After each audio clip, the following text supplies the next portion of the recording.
교육종합연구원의 객원연구원으로 있는 이기인입니다.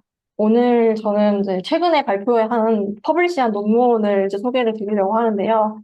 제가 영어로 작성을 해서 한국어로 이제 제목을 바꾼 건데, EFL 학습자의 읽기 능력 발달과 전이, 이질성, 변화, 그리고 교육적 개입의 가능성을 중심으로 제가 논문을 소개를 하도록 하겠습니다.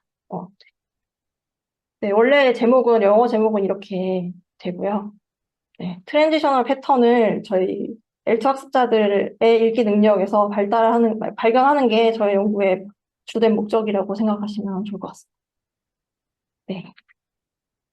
저 연구의 배경부터 간단히 설명을 드리면, 최근 읽기 연구가 학습자들의 읽기 능력 발달의 차이, 그리고 그 이질성에 맞춰서 어떻게 맞춤형 교육을 제공할 수 있는지에 대한 관심이 증가하고 있고, 이제 기존의 원어민 화자들을 대상으로 한 읽기 연구도 학생별로 읽기 문제를 진단하고 그에 맞춰서 교육적인 개입을 하는 게 중요하다는 것을 강조를 하고 있습니다.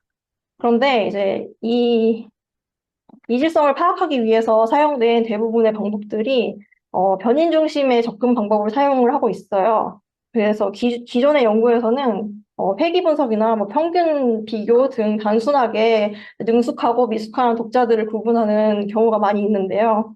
이제 이런 접근이 학습자를 임의의 점수로 좀 나누게 되는 문제가 발생할 수 있고, 개인의 고유한 읽기 능력 프로파일의 차이를 반영하는 게 어렵다. 이런 문제가 생길 수도 있고요. 시간의 흐름에 따른 변화 파악 또한 어렵다. 그런 문제들을 저는 파악을 했습니다. 그래서 이제 한계점들을 보완하기 위한 대안으로 잠재 프로파일 분석, 그리고 뭐 잠재 전이 분석처럼 개인 중심 접근 분석 방법의 사용이 이제 주목을 받고 있어요. 그래서 학습자들의 이질적인 능력 패턴을 분류를 하고 시간에 따라서 그 프로파일의 변화를 추적을 가능하다는 장점이 있고요. L2 읽기 연구에서도 일부 진행이 되고 오고 있습니다. 제가 아까 말씀드렸던 학습자들을 단순한 분석 방법으로 분류하고 나누는 게 한국 영어 읽기 교육의 문제와도 저는 맞닿아 있다고 생각을 했는데요. 우리나라 같은 이제 환경에서 학급 내에서도 영어 능력의 이질성이 매우 큼에도 불구하고 교사들은 현장 영어 교수 학습에서 이 부분이 제대로 반영되지 않고 있다는 결과를 낳을 수가 있고, 교사들이 보통 학생들의 내용 숙지 정도만 평가를 하고 어, 학생들의 읽기 관련 능력을 자세하게 파악하는 데는 좀 한계가 있다. 이렇게 생각을 했고요. 그래서 학생들이 가지는 읽기와 관련된 요소들의 특징에서 보이는 프로파일을 간과한 채로 맞춤형 학습이 어려워지고 그에 따라서 영어 읽기 능력의 격차가 점점 심화되는 문제가 생길 수 있다라는 부분을 제가 문제 제기를 해보고 싶었습니다. 네. 그래서 종합적으로 정리를 하면 L2 학습자의 고유한 읽기 능력 프로파일을 확인하는 게 필요하고 시간에 따른 발달 및 전이 양상을 추적하는 실증적인 연구가 필요하다. 그리고 단순 성취 수준을 기준으로 하는 분류가 아니라 복합적으로 읽기 관련 능력을 종합적으로 유형화하고 발달에 대해서 분석을 하는 게 필요하다라는 필요성을 이제 바탕으로 해서 저희 연구의 목적은 비슷한 학년의 특성화고 고등학생들의 영어 읽기 능력은 몇 가지 뚜렷한 그룹으로 나뉘는지를 확인하려고 했고요. 잠재 전이 분석을 활용을 해서 학습자의 영어 읽기 프로파일이 3개월간의 1대1 튜터링 영어 학습 프로그램에 참여 후에 변화하는 양상을 탐색을 하려고 했습니다. 네, 저희 연구에 참여자는 이제 서울 소재 여자 특성화 고등학교 1, 2학년 학생 82명을 대상으로 했고요. 최종적으로 63명의 학생이 프로그램에 끝까지 참여해서 사후 평가를 완료를 했습니다. 네, 영어 능숙도는 일반적인 고등학교 1, 2학년보다 낮은 편이었고요. 그 중에서도 이제 기초 영어 능력 향상에 필요한 학생들을 선발해서 저희 프로그램에 참여를 시켰습니다. 그래서 프로그램은 3개월 동안 진행이 됐고요. 모두 온라인으로 진행을 했고, 튜터링은 주 4회 했고, 한 회당 최소 1시간 30분 정도 진행을 했습니다. 그리고 총 40회 운영을 했는데, 20회는 문법을 가르쳤고요. 20회는 영어 읽기를 중심으로 진행을 했습니다. 아이고. 네, 이제 참여한 프로그램의 수업 방식은 비디오 강의를 듣고 1대1로 튜터링을 병행하는 방식으로 진행이 됐고요. 이 프로그램의 차별점이라고 하면 이제 튜터가 1대1로 학생을 개별적으로 학습을 관리를 해주는 게 차별점이라고 생각을 했습니다. 그래서 질문 응답도 직접 받아주고 이해도도 점검하고 추가 학습 자료를 제공하고 이런 식으로 개별적으로 피드백과 관리를 제공하면서 맞춤형 하고 밀착형으로 온라인 학습 환경을 제공했다는 게 저는 차별점이라고 생각을 합니다. 그래서 측정을 진행을 했는데 영어 읽기 능력을 평가하기 위해서 영어 읽기 능력의 가장 필수적인 요소인 이제 어휘 지식, 문법 지식 두 가지, 그리고 영어 독해 능력을 측정을 했습니다. 그래서 사전, 사후 동일한 문항으로 반복 측정을 진행을 했습니다. 네, 저희 연구의 이제 핵심 분석 방법은 잠재 프로파일 분석하고 잠재 전위 분석인데요. 잠재 프로파일 분석으로는 이제 학생들의 능력을 사전 영어 읽기 평가 결과를 바탕으로 해서 학생들을 비슷한 읽기 능력 패턴끼리 프로파일로 분류를 하는 과정입니다. 그래서 저희 연구 같은 경우는 4가지 프로파일로 분류가 됐고요. 프로피션트, 에버리지, 딜레이드, 폴 이런 식으로 저희가 명명을 해서 4가지 프로파일로 분류를 했습니다. 그리고 잠재 전위 분석으로 이 프로파일이 나온 거를 바탕으로 해서 각 학생이 프로파일 참여 전에는 어떤 그룹에 속했고 참여를 마치고 나서는 어떤 그룹으로 이동을 했는지 전위 과정을 이제 수치화하는 분석 방법을 사용을 했습니다. 그래서 이 분석 방법을 사용하는 장점은 집단 간의 평균 비교가 아니라 학생 개인이 실제로 어디에서 어떤 능력을 가지고 있다가 어떤 능력을 가질 수 있게 이동을 했는지 구체적으로 알 수 있다는 장점이 있고요. 학습자의 이질적인 발달 패턴을 데이터로 보여줄 수 있다는 장점을 가지고 있습니다. 네, 그래서 기술 통계 결과를 이제 보시면은 4가지 읽기 관련 하위 영역에서 모두 평균 점수가 프로그램 참여 후에 이제 눈으로 보셔도 증가한 거를 이제 알 수가 있고요.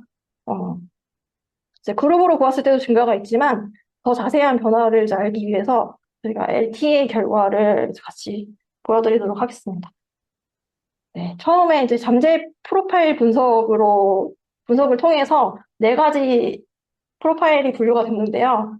저희 연구에서는 평균 점수를 기준으로 해서 높은 순에서 낮은 순으로 이렇게 좀 순서대로 분류가 됐어요. 그래서 프로피션트한 이제 프로파일이 있는 학생들이 모든 읽기 관련 영역에서 가장 높은 평균 점수를 보였고, 이제 그 순서대로, 낮은 순서대로 돼서 푸어 리딩 프로파일에 이제 속한 학생들은 다른 프로파일에 비해서 모든 읽기 관련 영역에서 낮은 수행을 보이는 학생들로 분류가 됐습니다. 네. 이제 각 학생이 프로그램 참여 전에는 어떤 그룹이었고 참여를 마친 후에는 어떤 그룹으로 이동을 했는지 전이 과정을 수치화한 결과인데요. 네, 위에 있는 표를 보시면은 프로파일별로 학생들의 수가 얼마나 증가하고 감소했는지를 확인하실 수가 있어요. 그래서 참여 전에는 이제 프로피션트를 보시면 8명만 속해 있다가 프로그램 참여 후에는 37명으로 증가한 거를 보실 수가 있고 푸어 프로파일에 속해 있는 학생들은 21명이었다가 참여 후에는 2명만 남아있는 거를 보실 수가 있어요. 그래서 이제 향상이 있었다는 거를 조금 더 확실하게 학생 숫자로 볼 수가 있다. 이런 장점이 있고요. 네. 이제 아래 표는 이제 각 학생이 프로그램 참여 전에 비해서 이제 끝난 후에 어떤 그룹으로 이동했는지를 확률로 이제 보여주는 건데요. 이제 참여 전에는 에버리지에 있던 학생이 100% 프로피션트 한 단계 위로 이동한 거를 볼 수 있고 딜레이드하고 푸어 프로파일에서 좀 더 흥미로운 결과가 있었는데 참여 전에는 딜레이드 프로파일에 속해 있던 학생이 2단계를 건너뛰어서 가장 높은 그룹으로 이동을 하는 경우도 있었고요. 푸어 프로파일에 있던 학생이 딜레이드로 70% 정도 이동을 하고, 에버리지 단계, 그 두 단계를 건너뛰는 학생이 15% 정도 있었다. 네. 이런 결과를 볼 수가 있습니다. 그래서 저희 이 LTA 결과로 알 수 있는 점은, 에버리지 딜레이드 푸어 프로파일에 속한 학생들이 모두 점수가 더 높은 프로파일로 이동했다는 걸 알 수 있고, 단순한 평균 비교로는 발견할 수 없었던 학생들의 영어 발달 패턴을 확인할 수 있다. 이런 장점이 있습니다. 네, 결과를 토대로 저희 논문에서 다룬 논의랑 시사점입니다. 첫 번째로는 동일한 학년 내에서도 읽기 능력이 이질적으로 프로파일이 존재한다. 네 개의 프로파일로 되게 다르게 다양하게 존재를 한다는 것을 알 수 있었고요. 이는 이제 성행 연구의 결과들과도 일치하는 내용입니다. 그리고 이제 그 프로파일에 분류된 거를 바탕으로 해서 개별화된 교육이 필요하다. 이런 시사점을 저희가 줄 수 있고요. 이제 전반적으로 한국 맥락에서의 문제도 저희가 알 수가 있었는데, 한국 EFL 환경에서는 영어 읽기 유창성 훈련과 좀 의미가 있는 다독의 기회가 좀 부족하다는 점을 저희가 발견할 수 있었고, 상위 수준 학습자들에게는 특히나 같은 수준으로 모두에게 동일한 교수법을 제공하는 게 좀 불리할 수가 있다. 네, 그런 시사점을 얻을 수 있었습니다. 그래서 학생들에게 더 의미 있는 읽기 경험과 개인의 읽기 능력에 맞춘 영어 읽기 지도가 필요하다는 함의점을 저희가 얻을 수가 있었습니다. 네, 저희 연구의 가장 큰 의의는 개별 학습자 중심의 L2 읽기 능력 프로파일하고 그 전화 양상을 종단적으로 탐색했다는 점이고요. L2 읽기 발달에 대한 실증적인 이해를 제공했다는 점, 그리고 이를 바탕으로 해서 각 학생의 강점과 약점에 맞는 맞춤형 교육 설계의 중요성을 다시 한번 강조할 수 있게 되었습니다. 네, 그리고 이제 특히나 저희 연구는 이제 겨울방학이라는 좀 비교적인 짧은 기간 동안에 굉장히 인텐시브하게 학생들에게 이제 맞춤형 교육을 제공을 해서 좀 수준이 많이 낮은 학생들도 두 단계 정도 이렇게 건너뛸 수 있는 능력으로 향상을 시킬 수 있다. 그런 점도 저희 연구의 의의라고 생각합니다.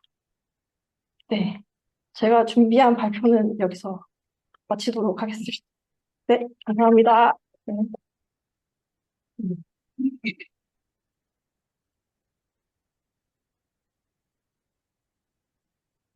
네, 이기인 선생님의 아주 훌륭한 연구 그리고 그 발표 잘 들었습니다. 오늘 이렇게 의도치 않았지만 이렇게 질적 연구 다음에 양적 연구에 대한 강연을 해주셔서 저희 매우 이렇게 배울 점이 많았던 것 같습니다. 자,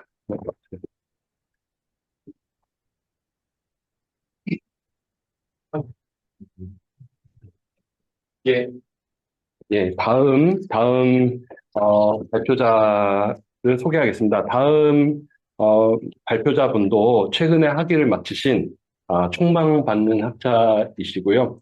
아, 김지영 선생님이십니다. 김지영 선생님은 서울대학교 교육종합연구원 보건연구원으로 계시고요.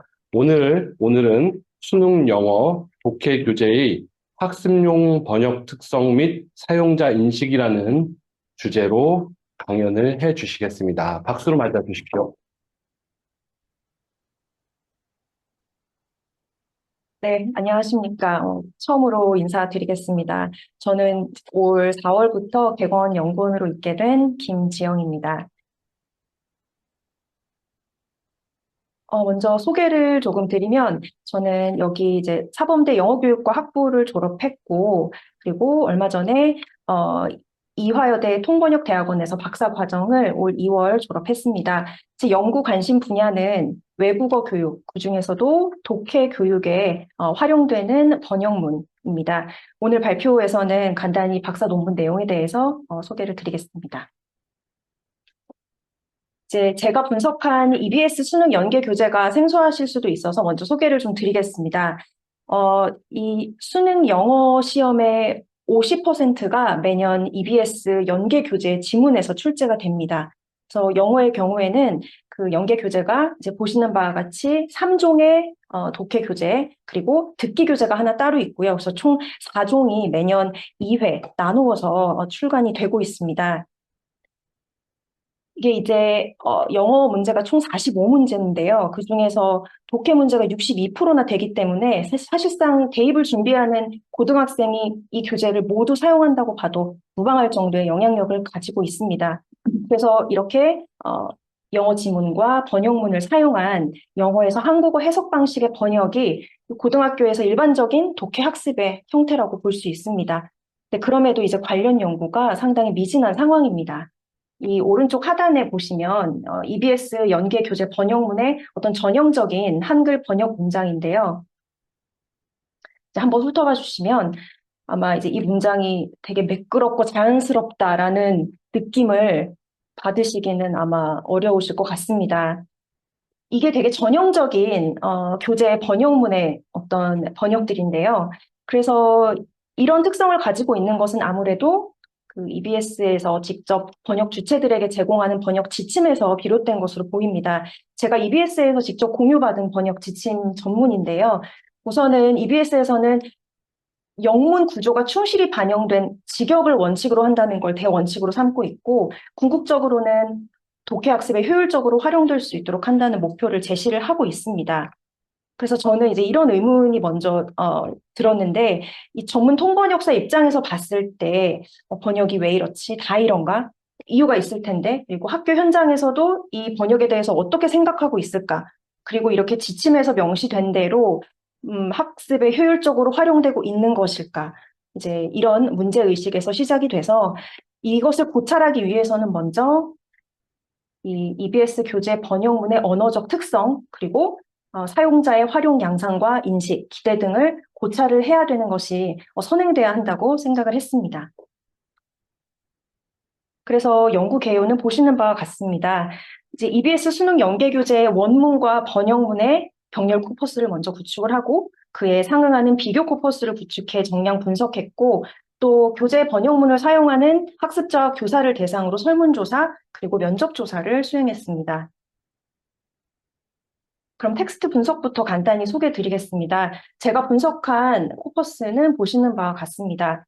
먼저 EBS 연계 교재의 원문과 번역문, 즉 소스 텍스트라고 불리는 ST, 그리고 타겟 텍스트라고 불리는 TT, 이 두 비교 병렬 코퍼스와 그리고 비교할 수 있는 일반 출판서와 기사문, 이렇게 비교 코퍼스를 약 27만 어절을 구축을 해서 정량 분석했고요.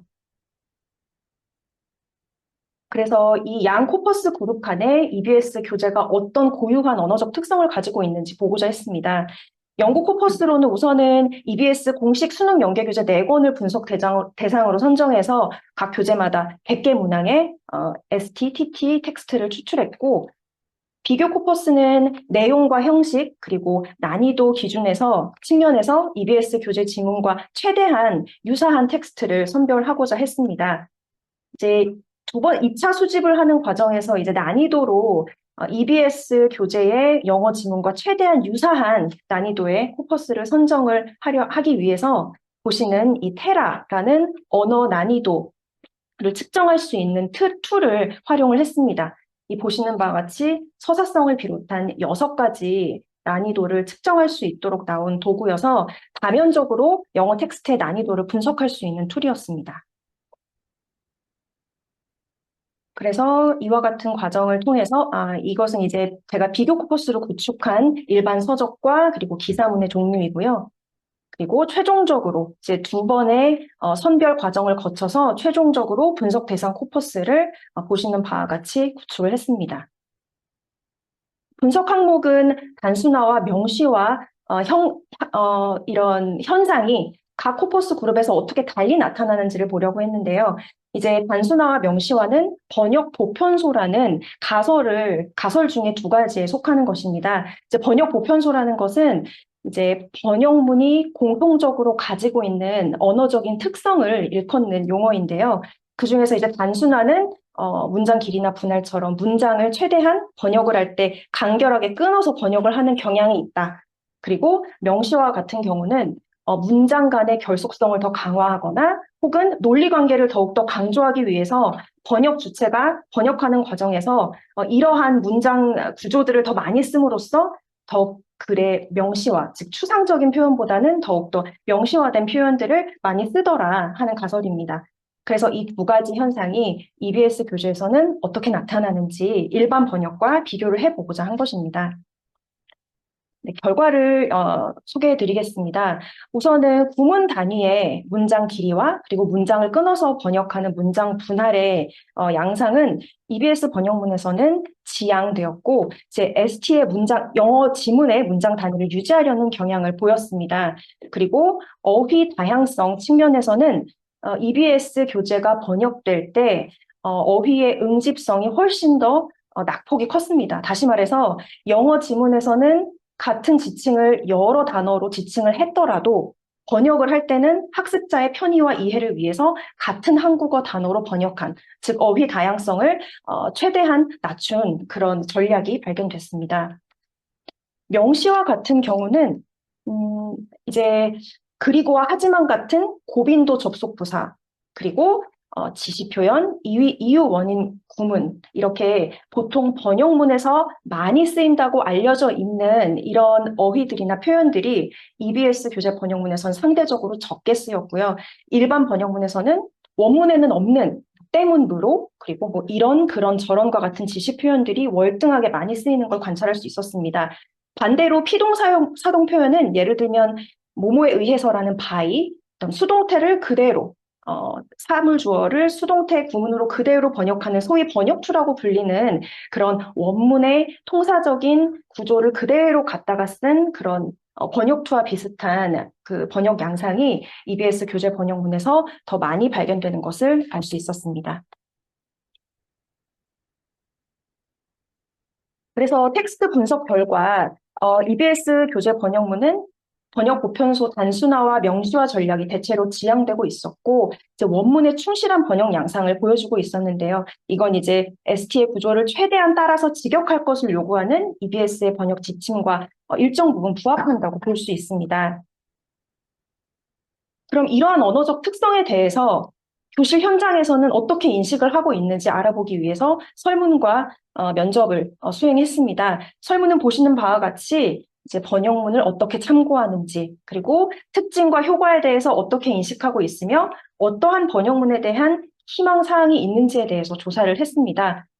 교사 대상의 면접 조사 역시 설문과 유사한 틀을 기반으로 구성을 했고, 조사 대상자들끼리 자유롭게 의견을 교환하는 포커스 그룹 인터뷰 방식으로 수행했습니다. 결과를 간단히 소개해 드리겠습니다. 이제 실제로 학습자와 교사들 모두 생각했던 것보다도 훨씬 더 다양한 학습 맥락에서 상당히 밀착된 형태로 교재 번역문을 활용하고 있었습니다. 심지어는 교사가 학생들에게 제공하는 학습지에 교재 번역문을 같이 영어 지문과 이렇게 병치를 해서 학생들에게 제공한다거나 수업할 때도 해설지를 펴놓고 해. 뭐 챗 GPT 돌려봐. 뭐 이런 식으로 이제 교사들이 오히려 독려를 하는 그런 양상들이 보였고요.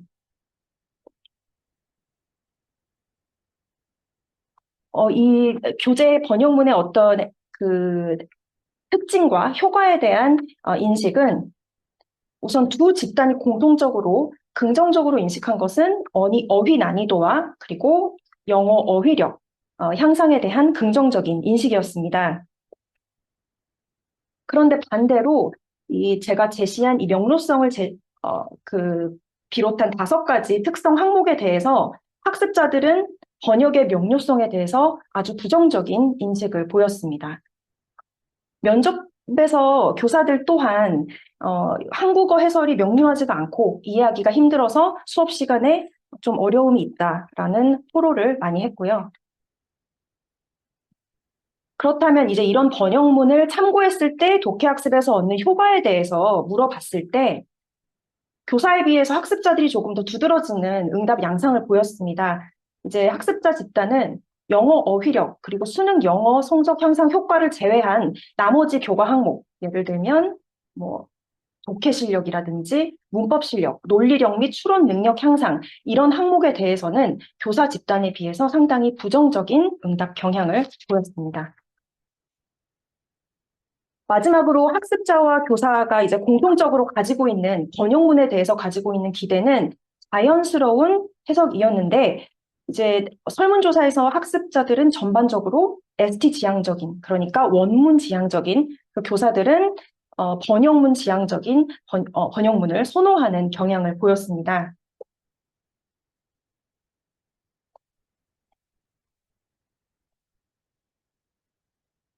그리고 이제 면접 조사에서 이제 교사들이 이러한 상황에 대해서 제안한 번역문에 대한 기대 사항이 있었는데요. 이제 그 앞에서 그 발표해 주신 선생님과 비슷한 맥락이 있는 것 같아요. 그러니까 학습자들의 결국에는 독해 숙달도가 상당히 중요하다는 지적이 공통적으로 나왔고요. 그래서 현재 번역문은 학습자들의 독해 숙달도, 그리고 영어 지문의 난이도의 어떤 이질성을 전혀 반영하고 있지 못하기 때문에, 숙달도가 좀 낮은 학생들에 대해서는 단선적 직독 직해, 그러니까 보통 이제 앞에서부터 해석을 한다고 하죠. 그래서 큰 의미 청구로 나눈, 직독 직해를 통해서 어휘와 문장 구조를 1차적으로 이해하는 번역문의 단계가 필요하고, 그리고 문항을 풀기 위해서는 메시지를 이해할 수 있는 의역을 통한 번역문이 제공이 돼야 된다는 제안을 얻을 수 있었습니다. 네, 정리하면 이제 활용 양상 측면에서는 학습자와 교사들이 여러 학습 맥락에서 적극적으로 교재 번역문을 활용하고 있다. 이는 효율적인 학습을 도모하는 EBS의 번역 지침에는 부합하나 지문 난이도가 높아질수록 한글 번역문이 난해지면서 문제풀이에 어려움이 발생하고 교사들 또한 이중 부담이 발생한다. 그리고 인식과 기대 측면에서는 학습자들이 번역문의 어떤 명료성이나 교과 측면에서 효과에 대해서는 부정적으로 인식을 하고 있다. 이러한 점이 이제 핵심 결과로 꼽을 수 있겠습니다. 그래서 텍스트 분석과 그리고 설문, 면접을 통해서 얻은 결론을 정리하면 다 보시는 바와 같습니다. 먼저 EBS 교재 번역문의 언어적 특징은 여타 일반 번역문과는 구별되는 고유한 언어적 특성을 가지고 있었고, 이는 이제 원문 지향적인 번역 경향이다. 그래서 텍스트 기능에 충실한 어쨌든 학습 보조 기능을 하고자 하는 EBS 번역 지침에는 어느 정도 부합한다고 볼 수가 있겠으나 인식 조사에 따르면 번역문을 사용하는 교사나 학습자들은 상당히 혼재된 인식과 기대 규범을 보였다는 것입니다. 그래서 결국에는 원문의 난이도 그리고 학습자들의 독해 숙달도에 따라서 어떤 번역의 형태를 조금 더 달리 제공해야 되는 필요성이 있다라는 점을 결론으로 얻을 수 있었습니다. 그래서 이 텍스트 번역의 어떤 언어적인 특성은 EBS의 번역 지침에서 기인을 했을 것이지만 조사한 바에 따르면 사용자 입장에서는 결코 이 독해 보조 텍스트로서의 의도된 기능, 즉 학습자의 효율적인 독해 학습을 지원하는 기능은 충실히 수행하고 있지 못하는 부분이 분명히 있음을 발견할 수 있었고요. 이제 수능의 목적에도 명시되어 있듯이 어떤 텍스트를 읽고 메시지를 이해할 수 있도록 번역문이 제시될 수 있는 방안을 모색을 해야 될 것 같습니다. 그래서 이제 후속 연구 계획으로도 이번 연구를 통해서 얻은 사용자들의 여러 가지 니즈를 반영한 다양한 번역문을 생성을 해서 이를 통해서 학습을 한 학습자들의 독해 숙달도 전후의 변화 등을 측정해 볼 수 있는 실험 연구를 설계해서 수행한다면 유의미한 연구의 확장이 될 수 있을 것이라고 생각하고 저의 연구 여정에 또 그 다음 목표로 삼고 있습니다. 네, 이상으로 발표 마치겠습니다.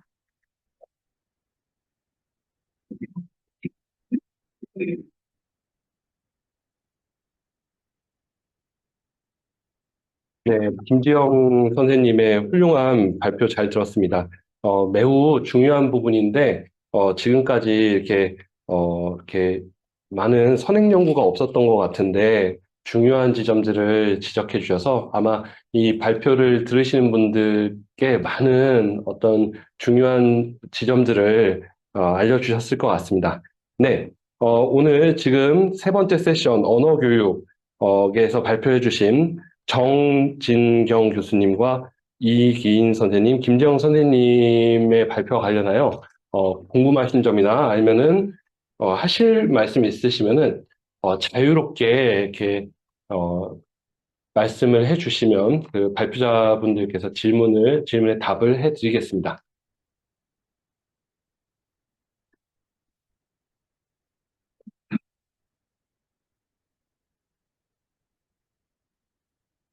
김세창 선생님, 혹시 어떻게 그 질문자분들을 이렇게 줌으로 받으실까요? 네네.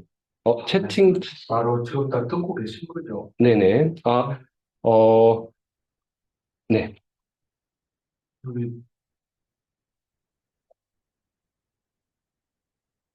올리신 거 뭐죠? 네. 지금 뭐, 아직 그 질문이 있으시진 않으신 것 같은데, 혹시, 이거 올라온 거는 뭐야? 아니고, 예. 파일. 우선 뭐, 조금 질문에 대해서 생각할 시간이 필요하신 것 같으신데, 제가 그, 궁금한 점 하나 여쭤봐도 되는지 모르겠는데, 생각하실 시간을 드리는, 정진경 교수님께 제가 질문을 하나 드리고 싶은데요. 예. 어, 저는 국문학을 전공했고 그 어느 시점 이후부터 리터러시라는 말이 정말 여기저기서 많이 들렸고 그리고 저도 막 찾아보고 그랬는데 사람마다 리터러시라고 하는 용어를 다르게 이해하고 있는 것 같다는 생각이 듭니다. 어떻게 보면 제가 좀 무식한 질문일 수도 있는데, 교수님께서는 리터러시를 가 뭐라고 생각하시고, 특히 어떻게 이해하고 계신지 좀 여쭙고 싶습니다. 혹시, 예, 들리시나요?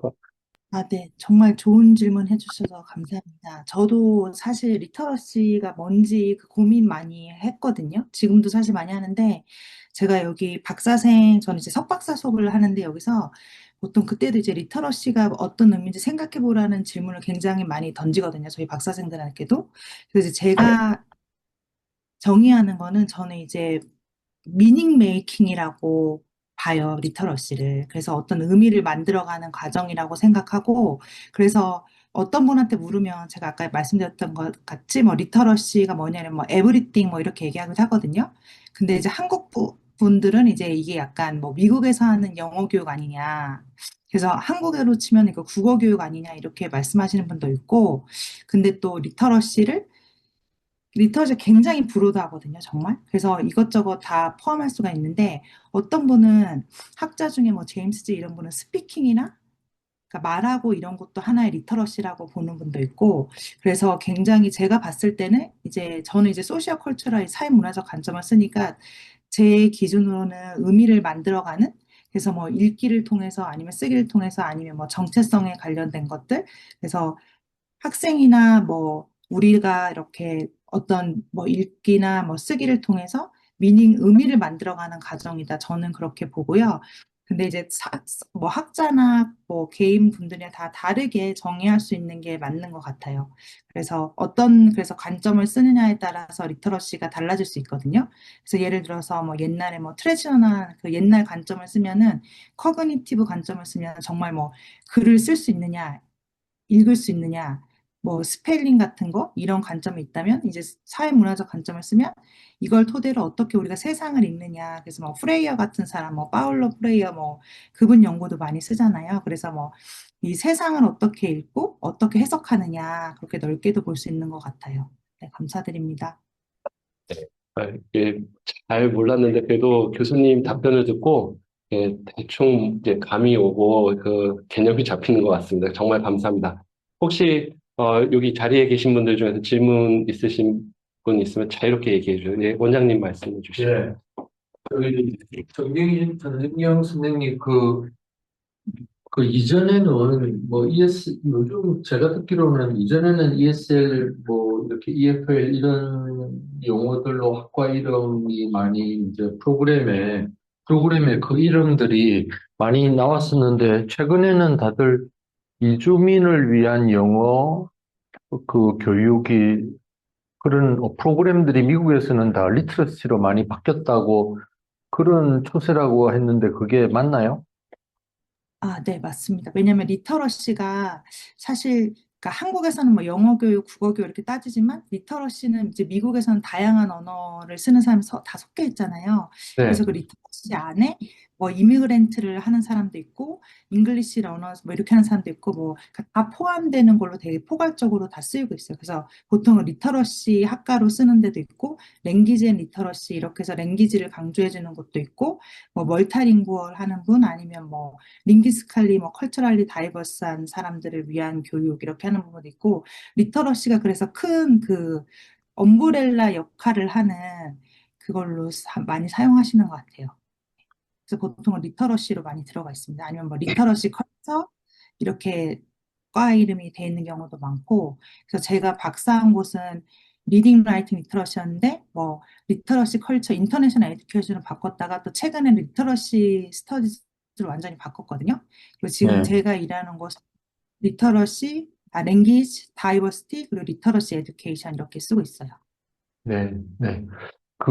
아까 이제 에스노그래피, 아까 그래피라는 이제 연구 분야 말씀을 하시면서 실제 처음에 연구를 하실 때 아마 그게 박사과정이셨던 것 같은데, 미국의 한인들이 하는 세탁소 말씀하셨잖아요.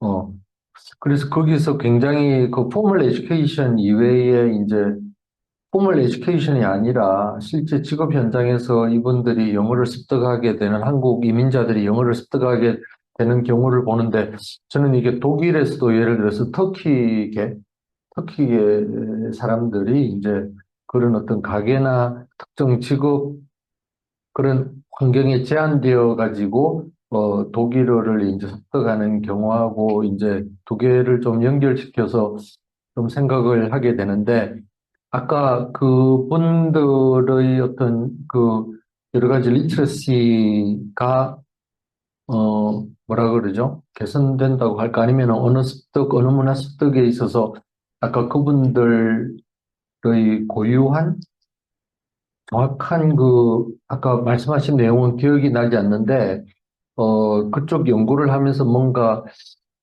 특징적인 게 어떤 말씀을 하시고 싶었던 건지, 왜냐하면은 저는 제 생각에는 그게 굉장히 제한된 환경일 것 같은데, 어, 그 부분에 대해서 조금 더 일러브레이트 해 주실 수 있는지요? 네, 감사합니다. 다 너무 좋은 질문 해주셔가지고 감사드리고 너무 시간이 짧아서 제가 간략하게 이제 소개드려서 자세히 뭐 말씀을 드렸는데 이건 제가 박사 그 청소년 연구한 거에서 학생들이 이제 왜 우리는 이렇게 롤모델이 없고 사회적으로 유명한 사람이 없고 세탁소 하는 분들이 이렇게 많냐 이 동네에 그래서 이제 그 후속 연구로 이제 박사 후의 연구로 이거를 에스노그래피 케이스 스터디를 한 거고요. 그래서 한 세탁소에서 이제 교포들이 이제 어떻게 랭귀지를 습득하고 사용하시는지 이제 썼는데 제가 이제 그 참여 관찰 파티스펀 옵저베이셔널스 에트노그래픽 스터디에서 그래서 참여 관찰을 한 거예요. 그 세탁소에서 이제 몇 달 동안. 그래서 이제 보니까 이분들은 어떻게 하시냐면 말씀하신 대로 이 영어를 배울 수 있는 기회가 없으셨어요. 미국에 와가지고 바로 이제 생계 때문에 일을 하시느라고. 근데 그 안에서 이제 스스로 언어를 익히시는 거예요. 그래서 굉장히 리미티드된 영어를 쓰시지만 제가 여기서 얘기하는 거는 제한된 영어 사용이지만 스스로 습득하고 그래서 그게 근데 딱 필요한 내가 이 비즈니스를 할 수 있는 정도의 필요한 영어는 할 수 있고 그리고 고객 응대를 하는 데 있어서 굉장히 이제 플루언트하게 응대를 할 수 있는 영어를 쓸 수 있다. 그리고 이 세탁소 자체의 워크플레이스가 이분의 영어를 습득하고 그리고 이 가족을 바이 리터러시, 바이 컬처럴 이 환경을 조성하는데 굉장히 중요한 역할을 하는 곳이다. 왜냐하면 보통 세탁소에서 쓰시는 시간이 하루에 뭐 잠만 주무시고 16시간, 18시간을 일하세요. 일주일 거의 대부분을 휴일도 없이 그렇기 때문에 가족들, 자식들도 다 여기 와서 밥 먹고 뭐 도와주고 하다 보니까 여기가 한국어, 영어를 같이 쓰고 한국어, 영어 그 관련된 문화도 여기서 다 생성이 되는 거예요. 뭐 한국 TV를 본다든지 한국 뉴스 이야기하고 미국 이야기도 하고 그 미국 커스터머가 오면 영어로 응대하고 한국 커스터머가 오면 한국어로 응대하고 그래서 굉장히 중요한 이분들의 랭귀지를 습득하고 자아 정체성을 이제 발현하는 굉장히 중요한 곳이다라는 게 이제 제가 이 연구에서 주장하는 그런 그 결과 중에 하나입니다. 네, 감사합니다. 예, 예, 감사합니다. 예. 그리고 이긴 선생님, 그, 이제 발표 잘 들었습니다. 근데 확실히 3개월 그 프로그램을 하고 난 뒤에 이 학생들이 전반적으로 굉장히 좋아진다는 걸 우리가 그걸 이제 결론이잖아요. 그런데 거기에서 뭐 보캐블러리하고 뭐 리딩 이게 다 어, 이제 긴밀하게 연계되어 있다. 이런 거는 아마 다른 스터디에서도 이미 이런 부분들은 나오지 않았을까. 어차피 이게 언어 발달이랑 다 연계되어 있으니까. 근데 이제 제가 그냥 딱 생각이 드는 거는 뭐냐면은 그 학교의 영어 선생님은 뭐라고 하세요? 왜냐면 3개월 동안 특별 프로그램을 돌리고 나서 아이들이 다 좋아졌잖아요. 사실 엄청 높은 수준은 아니었어서 필요한 감이 없어서 예. 아마 막 선생님들이 체감하시지는 못하실 수도 있지 않을까 싶기는 한데, 예. 그래도 진짜 제가 봤을 때는 미국 초등학생 기준으로 한 2, 3학년 정도밖에 안 되는 학생들이거든요. 영어 수준이. 예. 근데 그럼에도 이제 단어 습득이라든지 단어라든지 문법을 어느 정도 좀 높은 수준, 그 안에서 높은 수준으로 네, 학습을 할 수 있었다는 게 저는 의의가 있다고 생각하고, 근데 아마 일반적인 이제 기준으로 생각하면 아직도 좀 한참 낮은 수준이긴 할 거라서 선생님들이 그렇게 체감하시지 못할 수도 있다. 어. 근데 선생님들이 예를 들어서 이런 특별 프로그램, 물론 뭐 이런 리서치를 위한 프로그램이지만은 이런 프로그램을 돌렸을 때, 그 연구자가 어떤 방법을 사용을 해서 이렇게 좋아졌다, 이런 거는 뭔가 보시지 않으셨을까요? 네, 저희가 그 학교 가서 같이 발표도 하고 성과도 보고 예, 하긴 했었어서, 네. 예, 예, 선생님들이 그래도 영어에 관심이 많으셔가지고, 예. 학생들을 이렇게 프로그램도 적극적으로 참여하게 하시고, 서울대 사무대하고 연계가 되기도 하고 해서, 되어 있는 학교에서. 네네. 네. 예, 잘 알겠습니다. 예. 그리고 김지영 선생님, 예, 발표 잘 들었습니다. 예. 예, 발표 잘 들었습니다. 근데 이제 그 병렬 텍스트로 두 가지를 이렇게 비교를 하셨는데, 근데 이제 물론 우리가 병렬 텍스트 비교를 하는 이런 연구들이 많은 것 같아요. 그런데 이제 이게 제가 받은 인상은 이게 특히 한글 번역문이 이제 EBS의 규정이 있고 그것이 인포스를 하니까 이게 약간은 병렬 텍스트 자체가 약간 이렇게 뭐라고 오염됐다고 할까?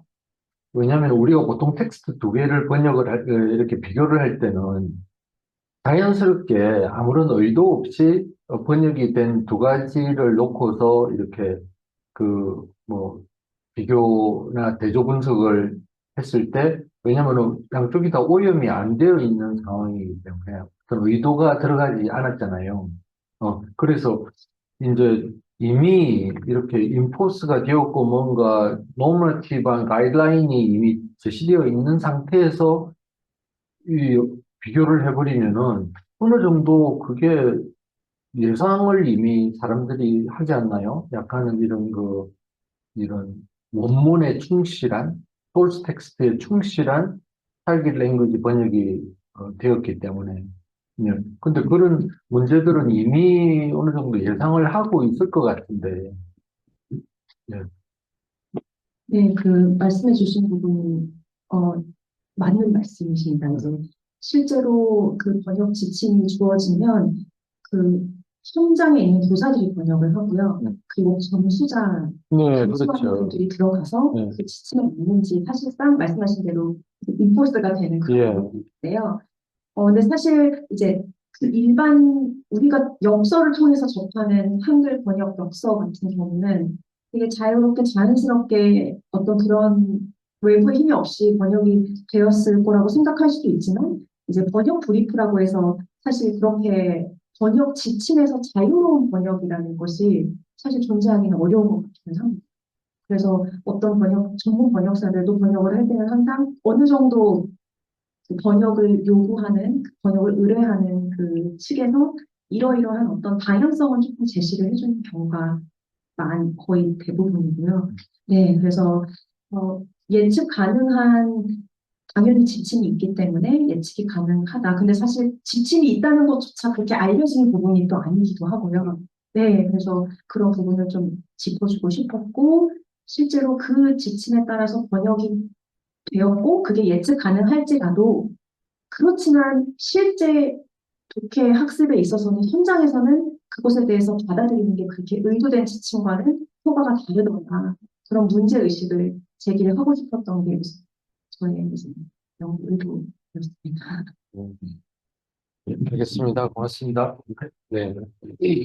어, 중요한 지점을 짚어주신 질문들 아주 그리고 그거에 대한 훌륭한 답변 감사드립니다. 혹시 그 또 다른 질문 있으신지요? 온라인에서 올라온 거. 김세창 선생님 혹시 있으신가요? 예. 그러면은 지금 어, 현재 시간은 3시 31분입니다. 저희가 3시 40분까지 그냥 쉴까요? 네, 좀 짧지만, 45분. 그럼 5분만? 45분이요? 45분 시작할까요? 예, 그러면은 45분에 다시 시작하도록 하겠습니다. 잠깐 쉬고, 세션 4, 인문사회 영역의 발표를 이어가도록 하겠습니다. 감사합니다. 좋은 말씀 고맙습니다. 네, 아유, 감사합니다. 네, 즐거웠습니다. 네, 좋습니다.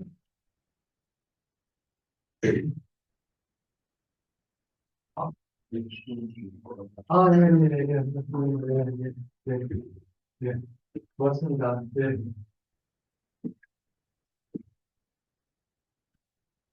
또, 동인경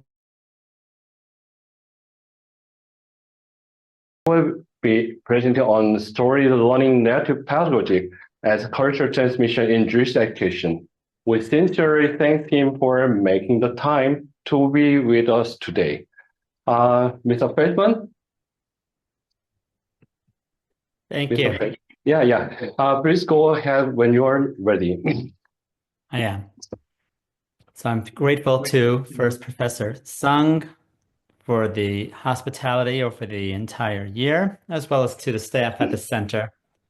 It's been a stimulating year, and I've been very grateful for the opportunity to spend most of my sabbatical from Israel, where I'm a professor at Bar Ilan University, spending the time at the Israel Education Research Center, part of the Center for Research Education at SNU.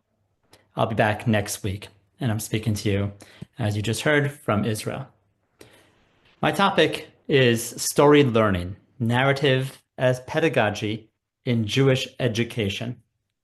And this is part of the research project I've undertaken at the center at SNU, in which I am looking at the interdisciplinary landscape of educational methodologies and focused on narrative pedagogy in specific context of Jewish and Israeli education. Narrative pedagogy is both an ancient practice and a cutting-edge approach.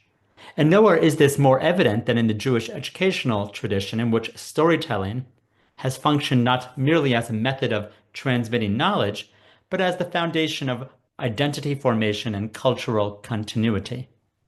In this analysis, narrative represents first the basic chronological telling of experience, but also the postmodern understanding of narrative, first postulated by Ricoeur, in which narrative functions as a matrix of concepts and beliefs by which we understand our lives and our world. This definition recognizes narrative as a fundamental framework through which humans create meaning, interpret reality, and construct identity. In education, narrative serves both functions. It conveys specific historical accounts that are objects of study, as well as a framework for making meaning that allows students to locate themselves within a meaningful cultural tradition and orient themselves towards imagined futures. As Jerome Bruner notes, narrative is not simply a literary form, but a cognitive mode, a form of thinking that orders experience and constructs reality. In a series of publications, Bruner contrasts paradigmatic thinking, or abstract logical thinking, with narrative thinking, story-based reasoning focused on intentions and experiences. Bruner argues that narrative is not merely a literary device, but a means through which we construct reality. In Jewish education, this insight has been operationalized through millennia of practice that still inform pedagogical practice today in Jewish and Israeli communities, creating what I will argue is a distinctive approach to narrative that merits examination for broader contemporary education and educational research in a cross-cultural context. What Jewish education informs with regard to pedagogy is an educational practice that has applications for other contexts and cultures. It offers a model for how narrative functions as both the content of education and its method, creating a unique pedagogical approach that addresses not only what students learn, but why they learn it. This theoretical approach rests on an ancient tradition for examining Jewish education as a narrative enterprise. Story functions as more than one teaching tool among many. It is actually the fundamental paradigm through which education operates in Jewish contexts. Education not only transmits values through narrative, but elevates the very act of transmission itself as its highest educational value. This imperative to pass down narratives and stories is a central act of Jewish education and identity. As the late Rabbi Jonathan Sacks notes, stories are the matrix through which Judaism has enshrined and interrogated its core values. Sacks writes, the great questions, who are we? Why are we here? What is our task? Are best answered by telling a great story. Sacks continues that Moses' great achievement as the paradigmatic, the exemplary Jewish teacher, as he's called in Judaism, Moshe Rabbeinu, Moses, our great teacher, was not merely in telling Jewish story, but in teaching Jews to become a nation of storytellers. This recursive quality creates an educational paradigm where the method, storytelling, reinforces the message, the importance of continuity in a mutually reinforcing cycle.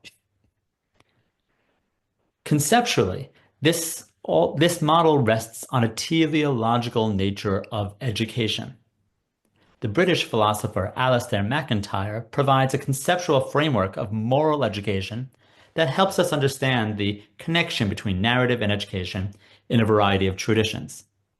MacIntyre, in 1984, wrote, "There is no present that is not informed by some image of some future, and an image of the future always presents itself in the form of a telos, a goal, towards which we are moving or failing to move in the present.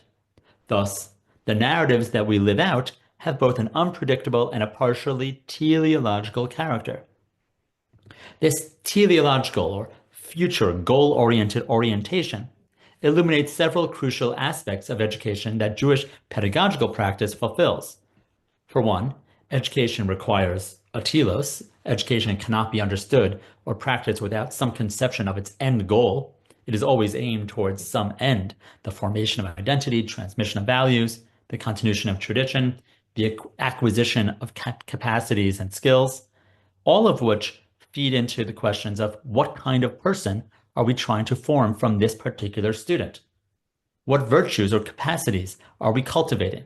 And without answers to these teleological questions, education becomes rudderless. Education is also of necessity a narrative formation. MacIntyre emphasizes that we can only understand our present through inherited narratives of tradition. Education, therefore, involves introducing students to the living traditions of thought, practice, and faculty. If human lives have this teleological character, as MacIntyre argues, then education is not merely about transmitting information, but initiating students into an ongoing discourse that gives them meaning and direction to their learning. Students are invited into stories that begin before them and continue after them. And finally, the integration of past, present, and future is the context in which education takes place. Students connect to historical narratives that orient them towards future goals, giving coherence to their present educational activity. MacIntyre would likely critique modern educational approaches that lack such a clear telos and focus instead on specific technical skill acquisition for undefined futures or purely instrumental purposes. Without a narrative, learning ceases to have a meaningful end and becomes fragmented. In Israel, for all the many failings of contemporary Israeli education, the chronic underfunding in Israel, the exorbitant expense elsewhere, the humiliating poor national test scores in Israel, the political culture clash that has alienated Jewish students from elite institutions around the world, Jewish education retains at its core this fundamental narrative nature. Narrative still serves as an educational paradigm in Jewish pedagogy today. And it does this for these dual reasons I've already noted. As content, stories are the primary substance that students engage with, especially at an early age, from biblical narratives to family histories to contemporary events. And as method, a process of storytelling that itself becomes an educational activity where students learn to interpret, analyze, and ultimately narrate and transmit their own stories within a larger tradition. This approach creates what we might call a narrative educational ecology, a narrative pedagogy, where learning is conceived not only as the acquisition of discrete knowledge, but as participation in an ongoing intergenerational dialogue. As Hanan Alexander argued in a 2004 essay, education involves a meeting between curriculum and agency that reflects and creates value. A curriculum must engage students with worthwhile knowledge, Hanan Alexander argues, which requires an understanding of what it means for something to be worthwhile. Through the function of education and curriculum building, we teach students what is worthwhile to study. In Jewish education, narrative provides this understanding of worthwhile value. It answers not only what students should learn, but why their learning matters. The historical foundations of turning from listeners into narrators is the substance of specific case studies. The centrality of narrative in Jewish education can be traced to foundational texts and practices, from canonical texts such as the Bible, to modern examples of learning to become part of that narrative. One paradigmatic model is of the Seder, where learning the story of the Exodus, a very pervasively observed ritual even in contemporary Israel, enacts the students to become participants in this ongoing intergenerational dialogue, and one that helps situate the identity of contemporary Jews. In other examples, Israeli students in our contemporary educational system learn to become participants in this collective history. The Shorashim, or Roots Project, which is the focus of a research project by my SNU colleague there with you in the auditorium, Ji Young Kim, exemplifies this approach. Students research family histories and situate their own identities, their own family stories within broader Jewish and world historical context. This pedagogical unit accomplishes several educational goals simultaneously by validating individual experience, connecting personal identity to collective narrative, and positioning students to act as researchers and knowledge creators that allow them to become the transmitters, the narrators of this story. An education scholar at Hebrew University, Alex Sinclair, notes that this is distinctive about Israeli Jews, whereas Americans might be asked about their journey and begin with their own personal identity. Israeli students typically will answer the same question with events that precede their own birth. This difference might illustrate how Israeli education cultivates this narrative consciousness, a pedagogy of stories that extends far beyond the individual. Finally, in closing, perhaps most distinctively, Israeli narrative pedagogy cultivates what we call this sort of meta-narrative awareness for the entire society, the capacity to understand oneself as both an individual, a protagonist, but as well as a participant in a larger drama. That is part of what it is to be an Israeli. Israel, as a contemporary philosopher Mika Goodman articulates, Israel is a small country with a big story, big enough to give you meaning and small enough for you to have influence on it. This meta-narrative awareness is present in all parts of our society and in our educational system, with all of its warts, as well as some of its virtues. Students are simultaneously inheritors and creators of narrative. They are learning they're learning about meaning itself, as well as the skills for acquiring it. And likewise, finding ways to attach personal and individual achievement with collective and national values. It situates individual development within meaningful collective frameworks while empowering students to become participants in shaping those frameworks. If Judaism is less about truth as a system than about truth as a story, then all Israelis today are part of that story. And Israeli education succeeds best in helping students understand how they fit into that larger narrative. This narrative pedagogy embedded in Jewish educational tradition offers a case study for understanding some of what is unique, distinctive, sometimes most infuriating, but also most impressive about the Israeli social condition, even in very difficult difficult circumstances of today. It creates a framework for understanding the narrative of innovation, a sense of story even about achievements in science, and why individual and personal achievement and the private startups and individual study are reflective of a challenging and ongoing national story. In an era of increasing educational standardization, this tradition of narrative pedagogy reminds us that education is at its best when it's not only about the transmission of information, but also about the inculcation of values into new generations. By studying how Jewish education has institutionalized aspects of this narrative approach, we can gain insight into how education is not merely development of skills, but the cultivation of meaning-making capacities that sustain both individual flourishing and cultural continuity. 감사합니다.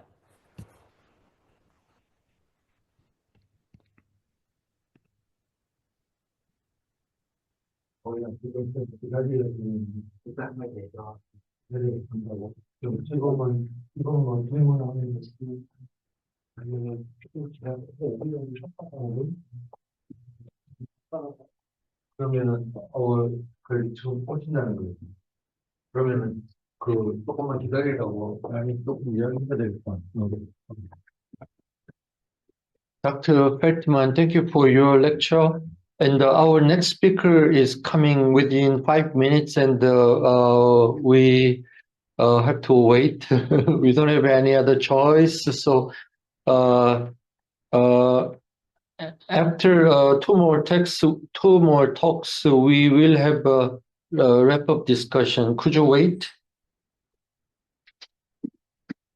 Thank you. Yeah, thank you so much, Mr. Feldman, for your insightful and engaging presentation. we've scheduled a Q&A session for later in the program, so we'll save all questions until then.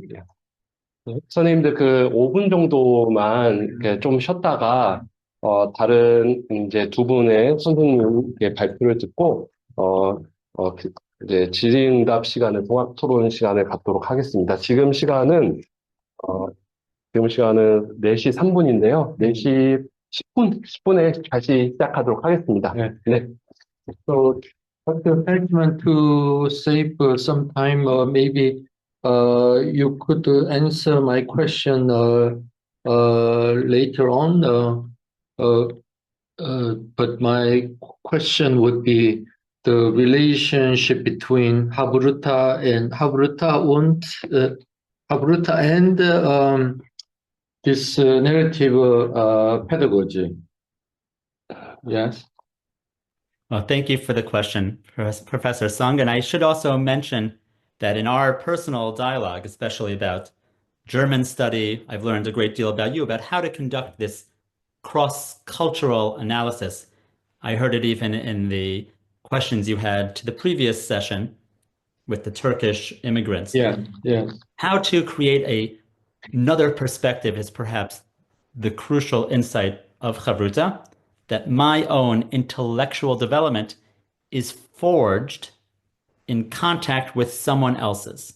Chavruta, to share with everyone else who might be there in the room, is a specific duological or dual form, a conversational form of study in which students don't study alone in private silence, but in dialogue, often in direct, loud debate with a partner, a friend. The word for that in Aramaic, the language of the Talmud, is chavruta. And chavruta is this way of studying through conversation with someone else. Since what I am learning might make sense to me, but if I can have it sharpened, elucidated, challenged by my chavruta, by my study partner, it becomes much more convincing. The goal of the study partner is not to agree, but to disagree. And so this idea of comparison, challenge, discussion is crucial for the sense that my stories become much more resonant. My way of seeing the world, my understanding, my knowledge is much sharper when it is elucidated and strengthened through this aspect of chavruta. What we do, even Professor Sung and I, or my colleagues, Professor Park, is a form of chavruta, to find how a specific cultural form of education, one tradition of education, might be different in the Korean context. That's sort of a cross-cultural kind of chavruta. But it is a window, your question is a window into the social dimensions, the sort of social context of learning. Learning is never individual, private, atomized, alone. It is always in engagement and contact with at least one other person, or on a larger scale, with another society and culture. Okay. Thank you. 질문이 이제 받으시기로 하셨으니까 혹시 펠트만 선생님 발표와 관련해서 또 다른 질문 있으신가요? 네. 그러면은 그 선생님 오셨으니까 그 혹시 김성일 선생님 바로 발표 시작하실 수 있으실까요? 아니면 조금 시간을 예. 그러면은 10분에 지금 조금 아까 말씀드린 대로 저희 지금 조금 있다가 다시 재개하도록 하겠습니다.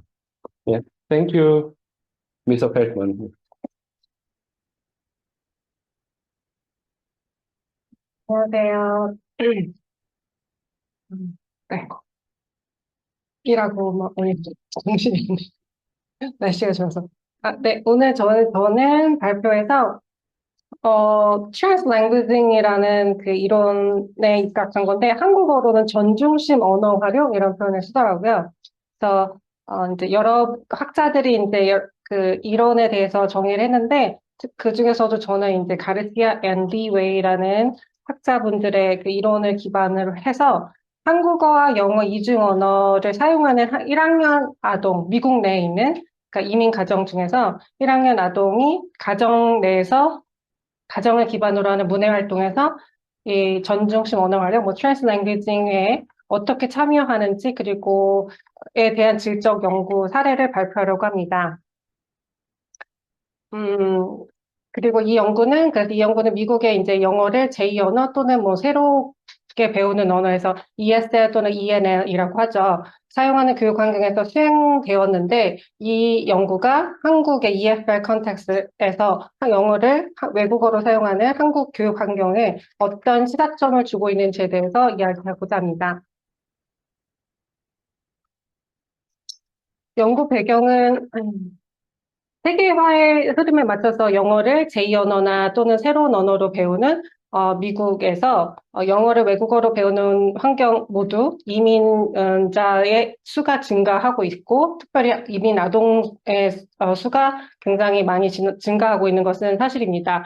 예를 들면 미국 같은 경우에는 2018년 통계를 따르면 약 23%의 가정에서 영어 이외의 언어를 사용하고 있고요. 이 숫자는 대략 4,500만 명의 학령기 아동 중에 23%니까 많은 숫자가 영어 이외의 언어를 집 가정 내에서 사용하고 있고 한국 같은 경우에도 1990년부터 그 수가 증가해서 2020년도에는 14만 7,373명의 학생들이 가정에서 본인의 한국어 이외의 언어를 사용하고 있는 것으로 집계되었습니다. 이런 변화에 맞춰서 그 이민 가정들에서 미국에 있는 한국 이민 가정들에서 보통 조기 영어 유창성을 목적으로 자녀를 영어 몰입 환경에 노출시키는 경향이 굉장히 많이 있고요. 이것은 또 한국이랑 또 비슷한 것 같아요. 한국에서도 영어 몰입 환경에 아이들을 어려서부터 노출시킴으로 인해서 영어의 유창성을 목표로 하는 가정의 그 교육관들이 많이 가지고 있는 것도 동일한 것 같습니다. 이랬을 경우에 발생하는 문제점 같은 경우는 이제 아이들의 정체성에 혼란이 있을 수 있고요. 정서적으로 어려움을 야기할 수 있다라는 것이 많이 보고되고 있습니다. 특별히 이제 한국계 아이들 같은 경우는 새로운 언어랑 문화 환경에 적응하는 과정에서 많은 정체성의 혼란과 언어 학습에 어려움을 호소하고 있다라고 보고되고 있습니다.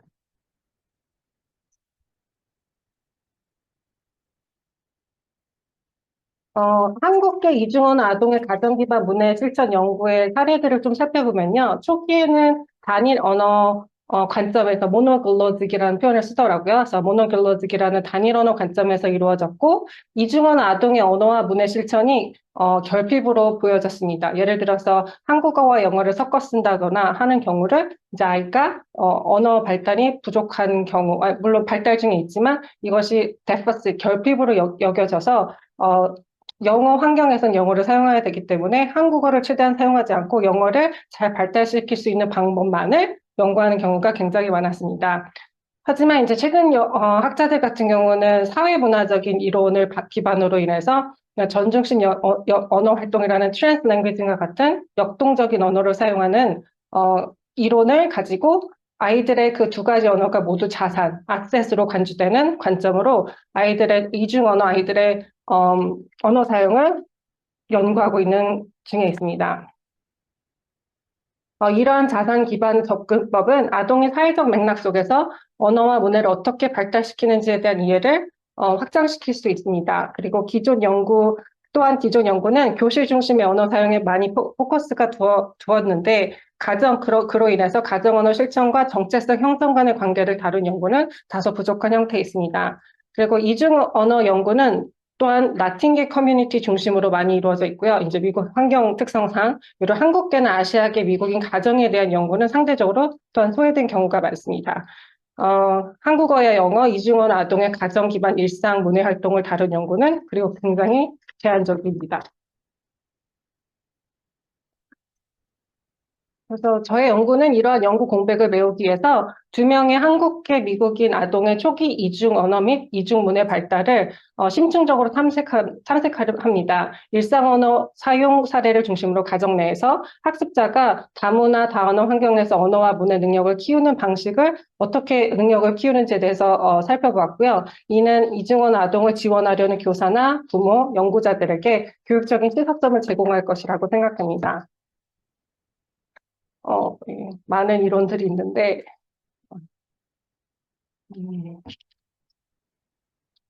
지금 그래서 제가 한 연구는 헤테로글로직 퍼스펙티브에서 이 언어 그 이론을 기반으로 해서 연구의 분석을 이루었고요.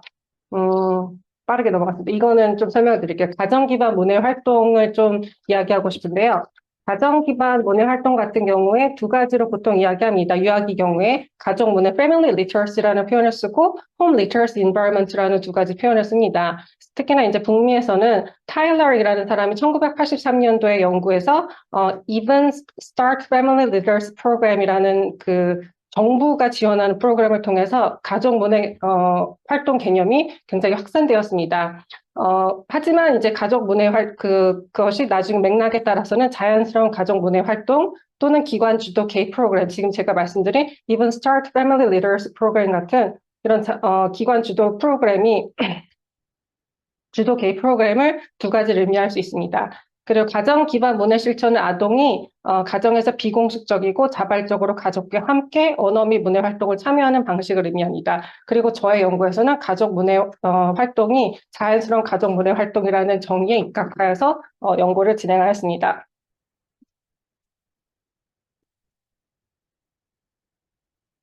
제 연구 같은 경우는 지역적 사례 연구 방법을 사용하였고요. 1학년에 원래는 이게 조금 더 큰 프로젝트인데요. 1학년에 지금 제가 발표하는 부분은 1학년 한국어, 영어 이중 언어를 사용하는 가정 내에서의 아동들의 가정 내 기반 문해 활동을 보았고요. 그리고 그 중에서도 아이들이 어떻게 언어를 교차해서 사용하는지, 트랜스랭귀지 그리고 다중양식적 글쓰기, 그러니까 multimodal composition, multimodal writing이라는 표현을 쓰는데요.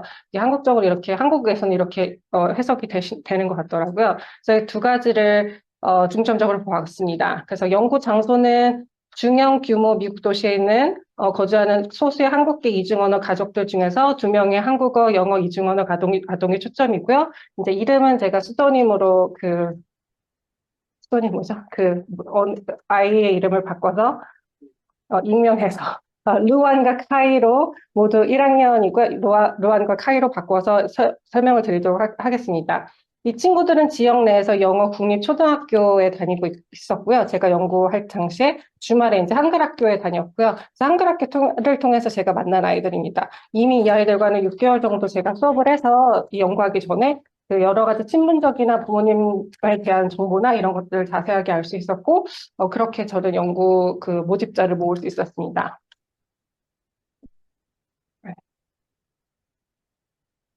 그래서 한 학기 동안 이루어졌고요. 이제 가정 방문이 이루어졌었고, 가정 방문 시에 이제 저 같은 경우는 아동의 문해 과제 수행 학습을 관찰하고, 특히나 글쓰기 및 그림과 같은 산출물들을 수집하였습니다.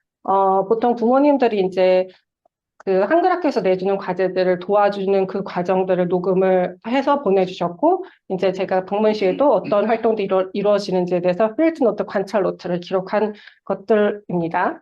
분석 방법은 주제 코딩과 주제 코딩을 하였고요. 널링 코딩, 오픈 코딩과 초점 코딩, 포커스 코딩으로 자료를 정리하였습니다. 여러 가지 연구 결과가 있는데요. 그 중에서 제 발표에서는 한 가지만 말씀드리도록 하겠습니다. 다양한 목적을 위해서 구체적인 트랜스랭귀징 전략을 사용하는 것으로 나타냈는데요. 특별히 이제 카이 친구의 라이팅 샘플을 보여드리려고 하는데요.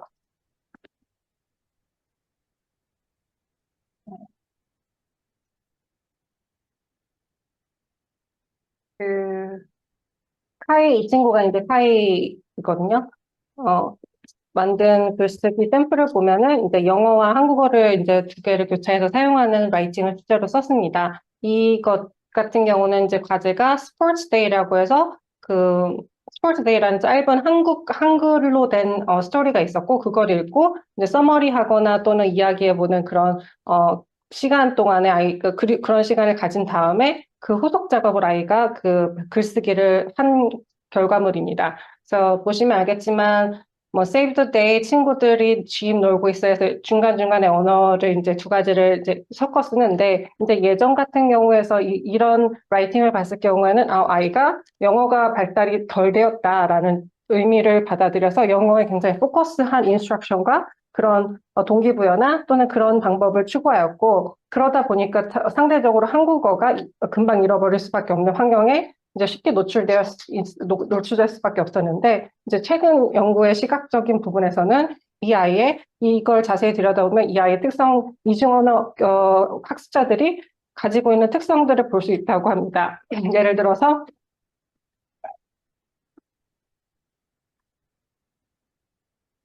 이제 그 문장의 구조의 일관성을 유지하고 있습니다. 그래서 문장에서 영어 동사를 사용하더라도 카이는 한국어 순을 따릅니다. 주어와 목적어 동사. 그래서 보이나 보이 여자를 have 이걸로 봐도 보이는 이제 주어 같은 경우에 보이라는 단어를 주어에 넣고 여자를이라는 그 목적어를 중간에 넣고 그리고 놓고 가세요라는 한국어 또는 have라는 동사를 씀으로 인해서 영어와 한국어를 섞어 쓰지만 그 중에서도 한국의 어순, 기본 베이스 스트럭처 같은 경우는 한국어를 따르고 있다는 것을 볼 수 있습니다.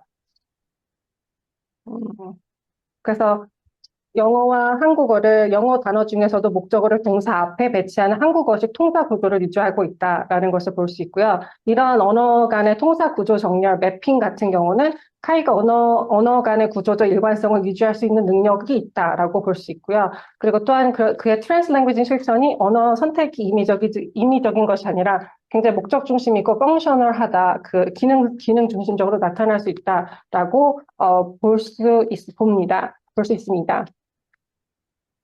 이게 하나의 그냥 굉장히 심플한 얘기긴 하지만 이걸 통해서 이중 언어 아이들이 어떻게 언어를 교차하고 그 안에서 어떤 의미를, 어떤 정체성을 가지고 이 아이들이 자기의 생각을 표현하는지를 볼 수 있고요. 물론 여전히 한국어도 그리고 영어도 발달 중에 있기 때문에 부족한 부분이 많지만 이걸 통해서 아이들이 본인들의 생각을 두 가지 언어를 통해서 자연스럽게 이야기할 수 있다는 것을 볼 수 있습니다.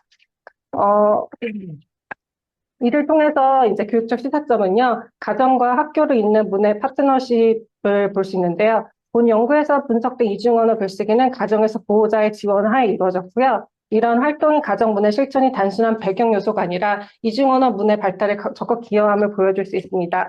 특별히 한국 학교 내에서 저 같은 경우는 이제 이 프로젝트가 학교 내에서도 제가 관찰 학습을 하였는데 학교 내에서는 단 한 번도 이 트랜스랭귀지는 이루어지지 않아요. 그 아이의 글쓰기. 근데 오로지 가정과 그리고 한글 학교 그리고 제가 한 군데 더 한 곳이 이제 교회인데 에스닉 처치죠.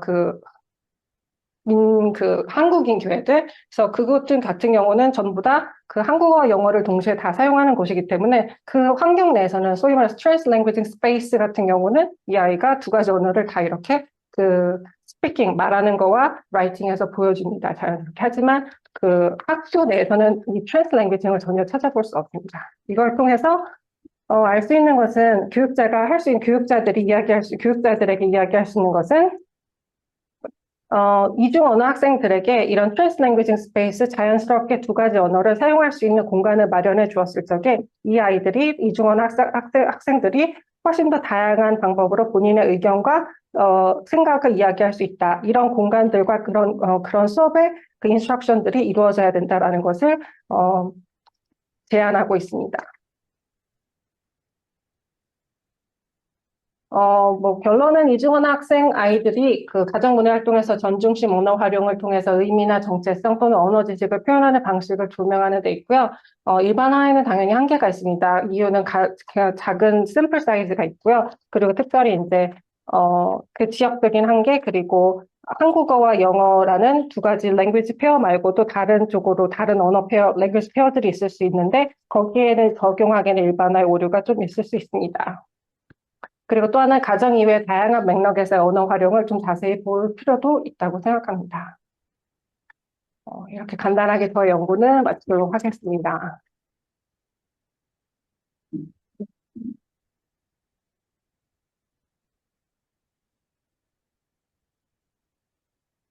네, 김성애 선생님의 훌륭한 발표 잘 들었습니다. 어떻게 보면 오늘 주제가 굉장히 겹치지 않고 다양한데, 이중언어 교육에 대한 어떤 좋은 선생님의 통찰을 어, 배울 수 있었습니다.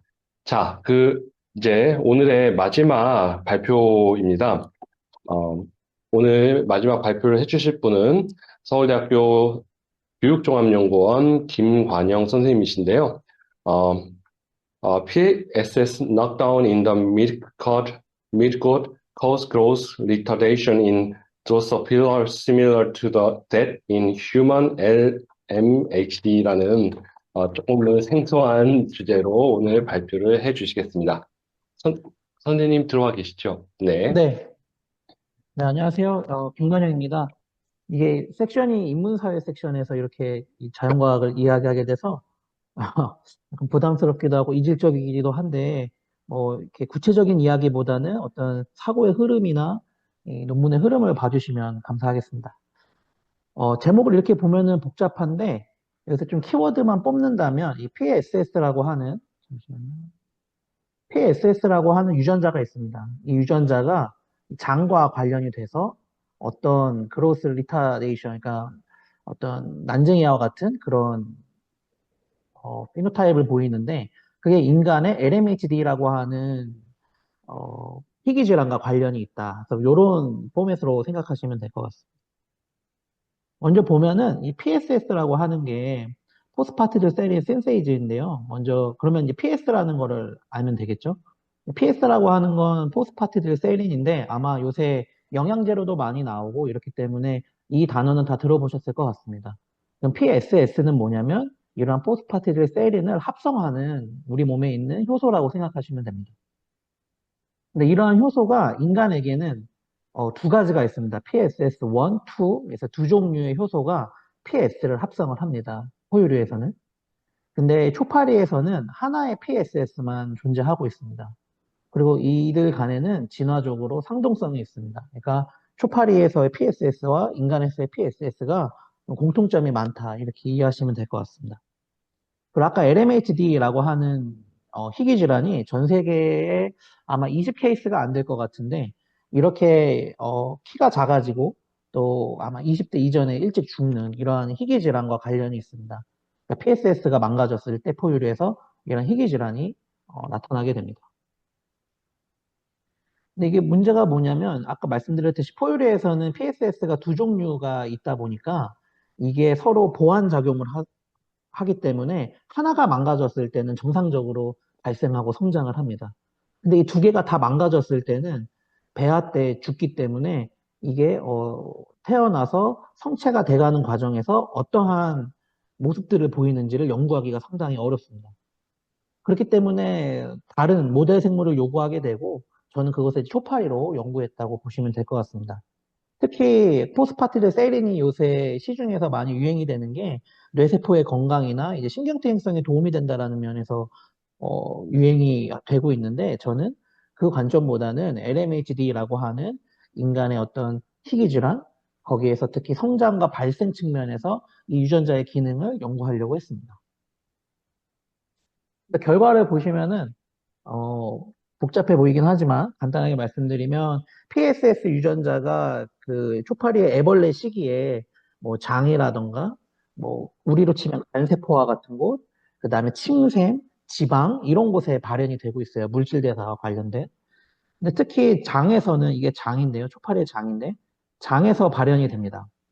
근데 초파리의 장도 우리 인간처럼 보면은 장세포들을 좀 구체적으로 보면 장세포도 있고 이렇게 실제 음식물을 흡수하는 영양소를 흡수하는 장세포가 있고 또 줄기세포들도 있고 또 이렇게 영양 효소를 그러니까 소화 효소를 만들어내는 세포가 있습니다. 그러니까 장이라고 하지만 다양한 세포들이 있는데 세포의 종류들이 있는데 그 중에서 여기 보시면은 나머지 것들은 초파리 성장이나 생장에 큰 문제를 일으키지 않거나 혹은 번데기 시기에 죽어버리기 때문에 성체에서 어떠한 피노타입들을 보이는지를 알 수가 없어요. 근데 이 장세포 특이적으로 이 유전자를 망가뜨렸을 때는 레얼리 바이어블 합니다. 그러니까 인간으로 비유를 하자면은 대부분 엄마 뱃속에서 죽지만 일부의 아이들이 태어나고 그 태어난 아이들을 연구할 수 있게 되는 이런 상황에 있습니다. 그래서 저는 이씨 특이적으로 PSS 유전자를 조절하면서 그 연구를 진행했습니다. 근데 여기 보시면은 이게 보통 정상 초파리라고 보시면 되고, 여기는 그 PSS 유전자를 이렇게 유전자 발현을 낙다운 시킨 겁니다. 발현을 낮춘 건데, 그렇게 되면 이렇게 크기가 작아지는 걸 볼 수 있습니다. 번데기에서도 크기가 작아지고 성체에서도 크기가 작아지는 걸 볼 수 있습니다. 이 데이터는 이제 태어나는 정도가 이제 100%가 다 깨어나는 거라고 한다면은 수컷에서 특히 10% 미만으로 태어나는, 대부분 암컷도 그래도 한 절반 이하로 생존율이 떨어지는 이런 모습을 보이고, 이 라이프 스팬이라고 하는 것은 이 초파리가 어느 정도까지 살아가느냐인데, 예를 들면 정상 초파리 같은 경우에는 거의 한 40일이 넘어가도 이 대부분이 살아 있는데, 그 PSS가 낙다운된 초파리 같은 경우에는 40일이 되면 대부분 다 죽습니다. 그러니까 조금 더 빨리 죽고 잘 태어나지 못하고 그다음에 크기가 작아지는 표현형들이 마치 인간의 LMHD와 비슷하게 초파리에서도 그러한 표현형들이 보인다는 것을 알 수 있습니다. 그럼 이러한 표현형이 왜 일어나는지를 좀 더 탐색을 했는데, 이 장을 보면은 먼저 그 장세포 특이적으로 이 유전자를 망가뜨렸기 때문에 실제 장세포에서 이러한 PSS를 망가뜨렸을 때 어떤 일이 일어나는지를 보면은 장세포가 좀 작아지는 것을 볼 수 있습니다. 특히 이 장의 앞부분에 있는 세포들은 장세포의 크기가 작아지는 것을 볼 수 있습니다.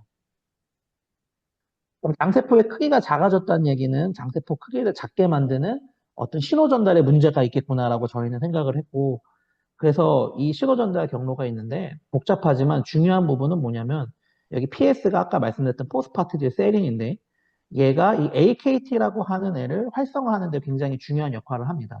그러니까 저희 연구 같은 경우에는 이 PSS, 그러니까 PS를 합성하는 효소를 망가뜨리기 때문에 이 부분에 문제가 있고 생길 것이고, 그 과정에서 그렇기 때문에 이 AKT 신호 전달이 제대로 되지 않겠다. 이 신호 전달을 쭉 따라가 보면은 이 신호 전달의 끝에서 어떤 일을 하냐, 그 기능이 뭐냐라고 한다면 세포를 분열하거나 혹은 세포를 성장시키는 것과 관련이 있습니다. 그래서 앞서 보여드렸던 장세포 크기가 작아지는 게 이러한 신호 전달과 관련이 있지 않을까라고 생각을 했고, 이 오른쪽에 보시면은 실제로 그 신호 전달에 이상이 있다는 것을 보여주는 데이터입니다.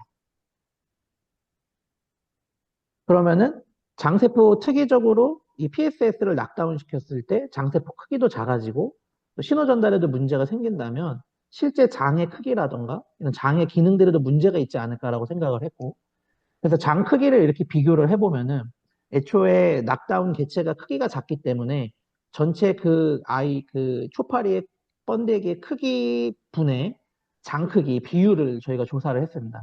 여기 보시면은 장 크기가 낙다운 했을 때 상당히 줄어드는 것을 볼 수 있고, 또 우리가 잘 아시겠지만 저희 위는 뭐 산성이고 소장으로 가면 약간의 염기성을 띠고 있고 이런 것들이 우리 소화 능력에 굉장히 중요하잖아요. 마찬가지로 초파리도 그 장 트랙에 따라서 그 pH의 분포가 좀 다릅니다.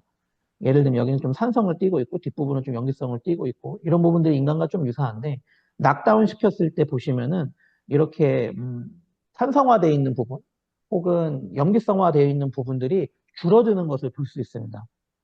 저희로 치면은 장에서 pH의 농도 구배가 제대로 이루어지지 않는 거죠. 소화에 문제가 있을 수 있을 거라는 예측을 해볼 수 있습니다. 그다음 마찬가지로 이렇게 소화의 문제, 그러니까 장의 구조라던가 혹은 pH의 문제뿐만 아니라 이 파란 색깔이 이 애벌레들이 먹은 그 음식들이 남아 있는 것들을 보여주는 건데, 그러니까 먹은 양이 되겠죠. 피딩 되는 양인 건데, 여기 보시면 낙다운 계층 같은 경우에는 제대로 음식을 섭취하지도 못하고 또 그 실제로 그 입의 움직임을 저희가 측정을 했는데, 마우스 후크의 움직임을 측정했는데 실제로 섭식 행동들이 상당히 줄어드는 그런 피노타입을 볼 수 있었습니다. 그 다음에 보면은 저희의 궁금증은 사실 앞부분에서 봤듯이 잠깐 보여드리면 여기 EC셀에서 이 장의 대부분에서 다 발현되는 게 아니라 장의 일부분에서 이 PSS가 발현이 됩니다. 그러면은 저희의 궁금증은 일부분의 장세포에서만 이 유전자가 발현이 되고 일부분의 장세포에서 우리가 이걸 망가뜨렸는데 어떻게 전체 크기가 작아질까라고 생각을 해보면 아까 봤던 것처럼 먹이의 섭취나 혹은 소화 능력에 문제가 생기기 때문에 이거를 전반적으로 우리 그 초파리의 성장에 영향을 주는 이 딜프라고 하는 이 인슐린 유사 펩타이드인데요.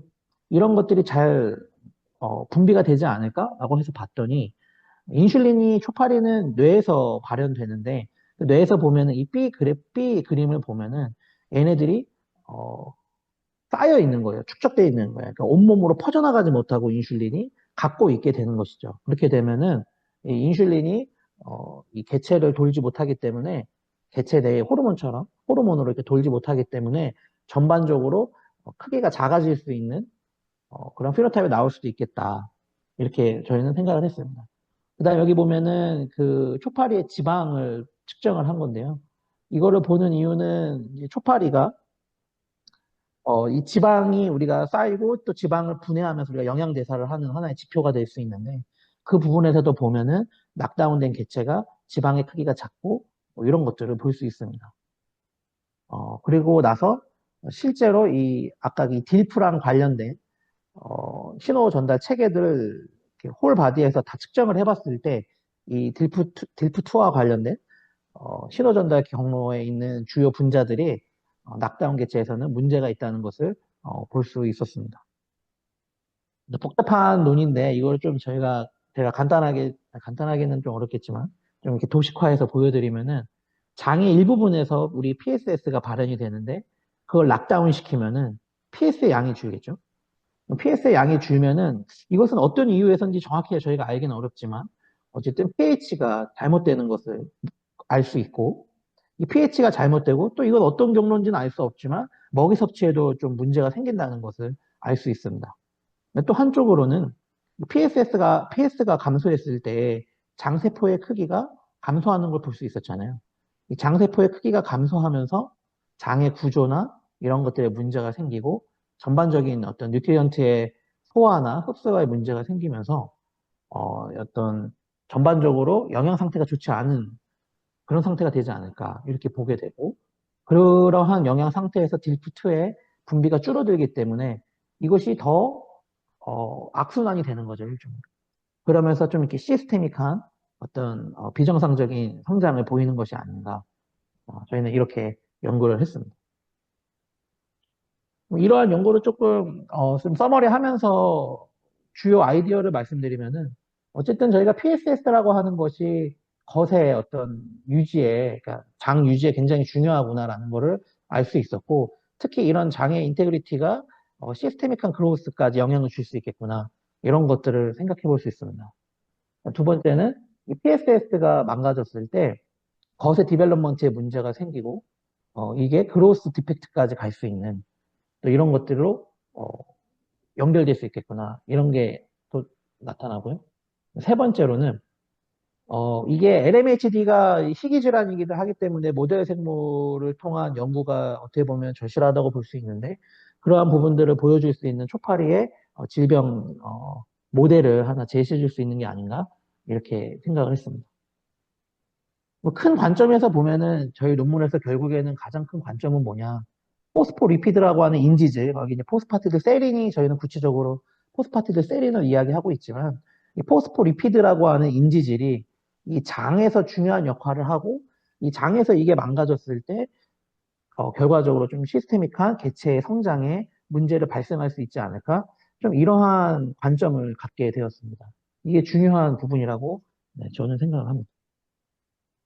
근데 이제 앞으로 좀 연구를 더 해볼 수 있다면 이런 것들을 해보면 좋겠는데 PSS가 발현되는 세포의 종류를 조금 더 구체화할 필요가 있을 것 같습니다. 예를 들면 똑같은 장이어도 우리 인간으로 비유를 해보면 위도 있고 소장도 있고 이렇잖아요. 그것처럼 장세포가 어디에 있느냐에 따라 기능이 조금씩 다를 수 있고 하기 때문에 좀 더 스페시픽하게 이러한 셀 타입들을 알아갈 필요가 있겠다가 첫 번째고요. 두 번째는 조금 넘어가도록 하겠습니다. 시간상. 세 번째는 이 LMHD 같은 경우에는 인간에서 PSS가 과발현됐을 때 나타나는 주요 질환이에요. 물론 낙다운 됐을 때도 디벨롭먼트 딜레이가 일어나기는 하지만 주로는 이제 오버 익스프레션 됐을 때 문제로 보는데 저희 연구에서는 오버 익스프레션 했을 때는 별 큰 문제가 없었고 초파리에서는 오히려 낙다운 했을 때 그러한 문제들이 나타났기 때문에 이 부분도 앞으로 왜 그런지에 대해서 연구를 해보면 좋겠다는 생각이 듭니다. 네. 저는 발표가 여기까지고요. 이건 저 혼자 한 연구는 아니고 이 아래에 있는 친구들과 그다음에 교수님과 함께 연구했던 내용입니다. 네.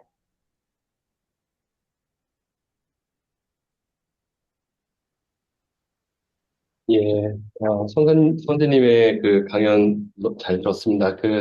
제 연구 분야와는 좀 멀지만, 이렇게, 그 정말로 다학제적인 어떤 이런 강연을 들음으로써 제 지식의 지평이 넓어지는 것 같은 생각이 듭니다. 예, 어, 오늘 이제 세션 4부에서 발표해 주신 세 분의 선생님께 자유롭게 질문할 수 있는 시간을 드리겠습니다. 혹시 질문이 있으신 분은 편안하게 질문을 해 주십시오.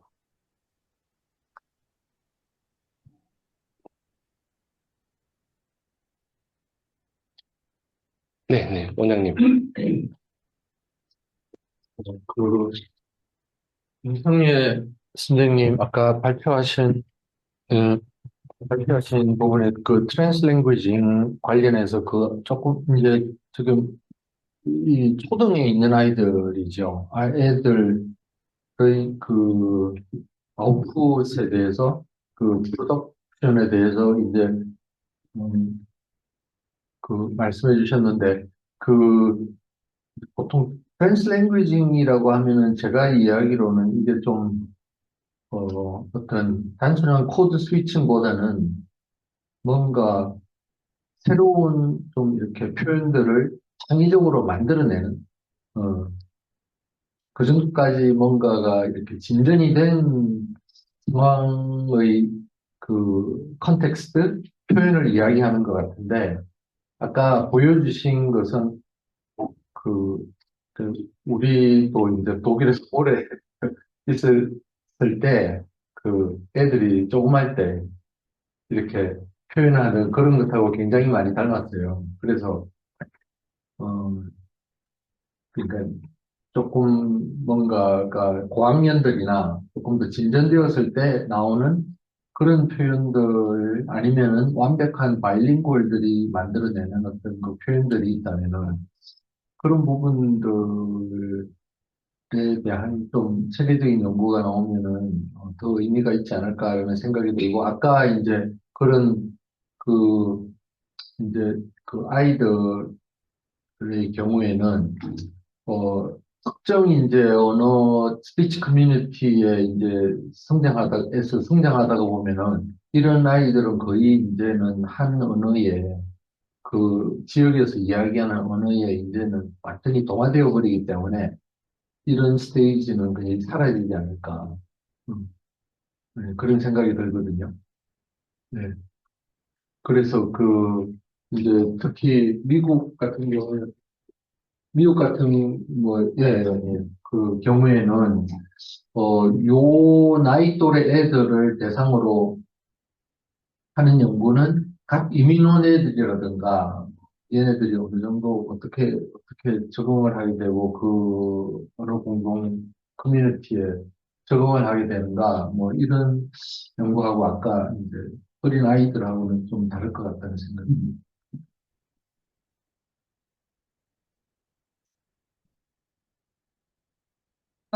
질문 감사합니다.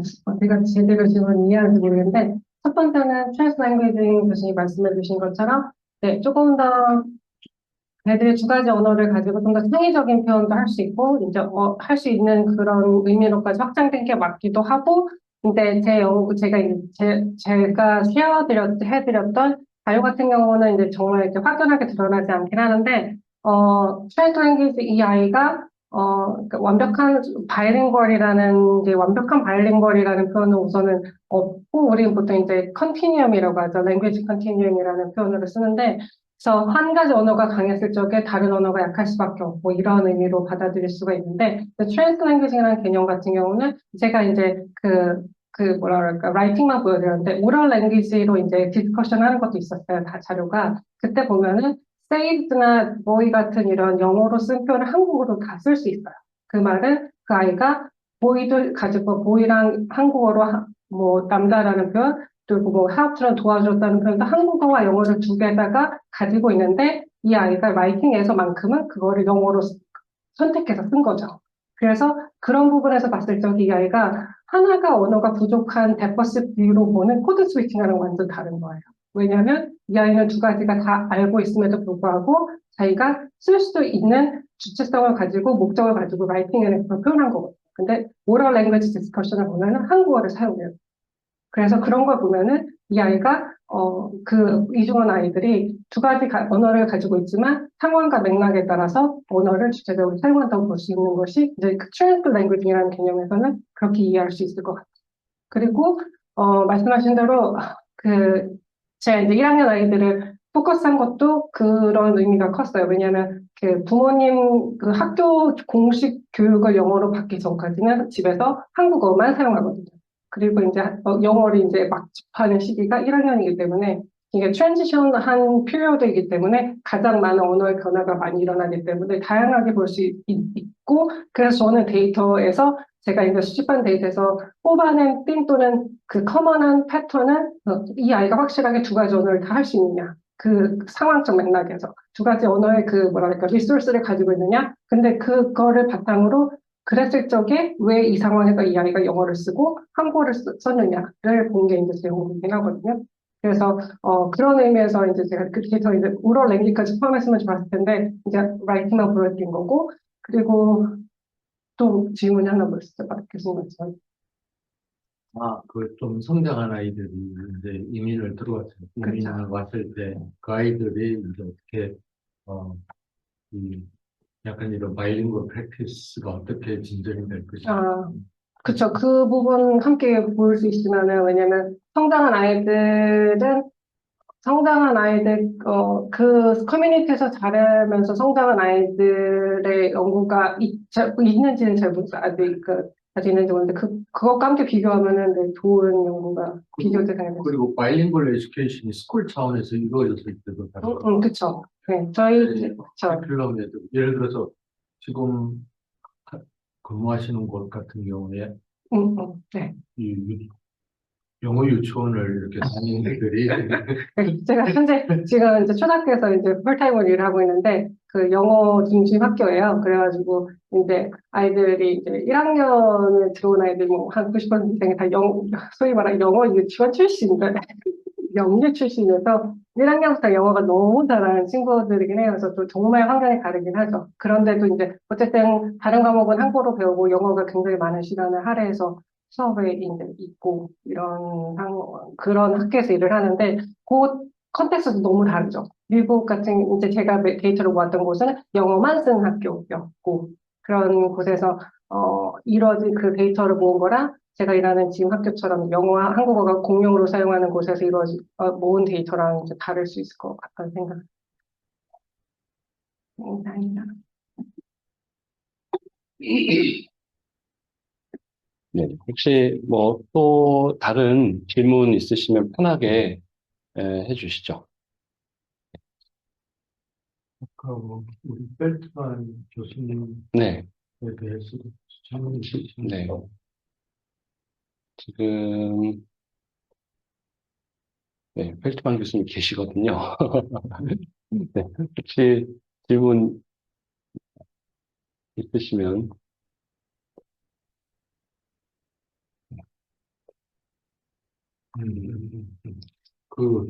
그리고 제가 한 가지 또 저기 생각나는 질문이 뭐냐면은, 닥터 펠트만, maybe,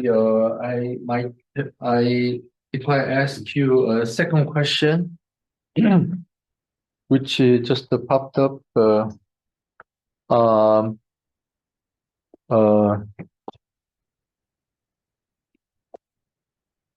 I might be wrong, but then, according to my knowledge, the Torah education is very important for Jewish children. So I learned that the Jewish children memorize the stories of Torah. Is that right? And if this is right, then what does the memorization contribute to the innovative story telling or interactive narrative? Maybe if I say innovative, interactive narrative pedagogy. That's a very good question, because they do seem to contradict. So the notion of memorization Mhm. connotes ideas of rote or automatic recall. Mhm. And today I was talking about the properties of innovation that follow from a narrative framework for education. So it's a good way of interrogating, and it's a model of what I said in my previous answer to your first question about sharpening through challenges. The role of memorization, which was significant, remains significant, mostly in the ultra-Orthodox, the Haredi world, which, by the way, is sort of outside of the Israeli mainstream and is not it's not well reflected in my comments today. But the road of memorization has long had a foundational tradition in Jewish education, both in the words of the Torah, what we call the Jewish word for the Bible, and in some of the foundational texts of the Talmud, the Mishnah, and memorization of increasingly large bodies of this were important. And even to this day, religious people, modern religious, our families still maintain some practice of doing that. So correct, it exists. It existed much more pervasively in previous centuries, and obviously in pre-modern societies, versions of the society. As for the sort of the apparent contradiction between rote or mechanical reproduction of texts and the analytic and creative engagement. Yeah, I think that it's a legitimate question to ask, but really it's part of having texts at your fingertips. Even in the Torah, the key injunction, one of the cardinal texts where it says you must teach your children, where it enshrines the Torah, and this applies even for non-religious Jews. Anybody who identifies with Jews, secular Jews today, they still can know that particular part of the Torah because of that notion of you must teach your children is very deep. And immediately afterwards, it says, and memorize them so that they become part of your learning. As secular as many of my colleagues and friends are, that's still that notion of having the text become so ingrained. And that, again, that's only been retained for very small portions of the text, much less than what was done in previous eras. But having the text at your immediate recall allows for a kind of dynamic participation and close analysis of the text, which is not readily available if you don't have it. And even I was having a conversation just 6 weeks ago, right before I left Korea the last time, and I'm coming back quite soon, and with a scholar, one of a member of the community in SNU, just talking about he was he was a scholar of ancient Hebrew texts, and I was saying, what about this and what about this? And he said, oh, I see you know this, and he mentioned, oh, I see you know this very well. And it's not a scholarly expertise of mine at all. It's simply a reflection of having memorized bodies of this as a child, that you're able to play with the text and create new linkages as an adult. In closing, I would say the same thing holds true for poetry or for literature. Texts that we know extremely well, that we've read over and over, that perhaps we learned at a young age, speak to us and become resources for analysis and innovation at a later point, only when we truly internalize and master that text. And that is what the memorization is intended to do. Okay, thank you. 네, 혹시 이제 시간이 많이 지났는데, 혹시 질문 있으신 분 있으면은, 질문 받도록 하겠습니다. 김관영 선생님 그래도 우리가 사회과학자는 아니지만 네. 예. 그 김관용 선생님 발표 감사드립니다. 마지막에 아, 네. 저기 일과 마치시고 이제 우리가 시간표를 조정하다가 보니까 이렇게 되었는데 예. 앞부분에 우리가 자연과학 쪽 그 발표하시는 부분에 들어오셨더라면은 그 다른 그 이제 좀 더 코멘트를 받으실 수 있는 선생님들이 좀 계셨을 텐데 시간이 이렇게 되어서 배정이 되어서 미안합니다. 예. 예. 그런데 그 초파리를 하시는 거 보니까 그 네. 전상학 선생님의 이 끊기는 것 같습니다. 향기가 냄새가 물씬 풍기는 것 같아요. 아, 네, 맞습니다. 맞나요? 네, 맞습니다. 예. 최근에 은퇴하셨지만은 그 네. 분위기가 나타나요. 예. 예. 네. 예, 그래도 아주 재미있네요. 초파리를 가지고 정말 온갖 거를 많이 할 수 있다는 무궁무진하다는 생각이 듭니다. 네, 맞습니다. 예, 예. 그 지금 오늘 이제 발표하신 그 내용이 그 저 생물교육과에 지금 우리 교육종합연구원에 그 또 객원연구원으로 지금 세종과학 펠로우? 아, 예, 세종과학 예. 펠로우로 계시는 분 계세요. 네, 예. 예, 그분은 아예 이 연구에, 완전히 연구에 빠지셔가지고, 그 학교를 사직하시고, 네. 아예 세종과학 연구 펠로우 뭐 5년인가 그거를 받으셨다 그러는데, 아무 이분은 뭐 보니까 뭐 SCI 논문도 엄청나게 넘쳐나고 교수님이 되실 것 같아요. 그런데 이제 그분 하시는 걸 보니까 그 염색체 조작하고 이렇게 하시더라고요. 음. 그 식물의 색깔도 변화시키고, 예, 네. 그래서, 물론 이제 식물하고 동물의 차이, 그분이 하시는 거는 약간 식물도 아니고 동물도 아니고, 예? 네. 균이었나요? 예, 그래서 아마 연결되는 서로 유사점이 있는 연구 같기도 하거든요.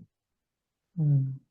예, 그래서 그 생물교육과의 김재건 교수님 제자인데, 서로 네네. 소통하시면은 좋으실 것 같습니다. 아, 예. 감사합니다. 예, 고맙습니다. 예. 네. 파이널 카멘트. 네.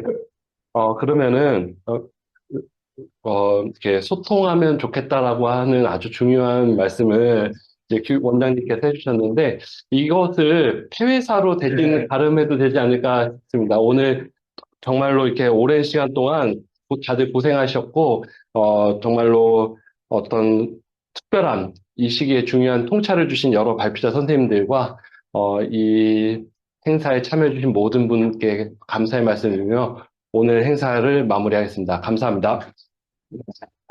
지금 끝까지 나오신 분들은 우리 사진 하나 찍으세요. 우리 동영사진 우리 유튜브에 넣어야 되니까. 여기 오시고. 우리 뭐 슬라이드 있나요? 혹시 앞부분에? 아까 거기 우리 그 학제적 이렇게 올려놓은 거. 예. 앞에 다들 나오시고. 예. 사진 하나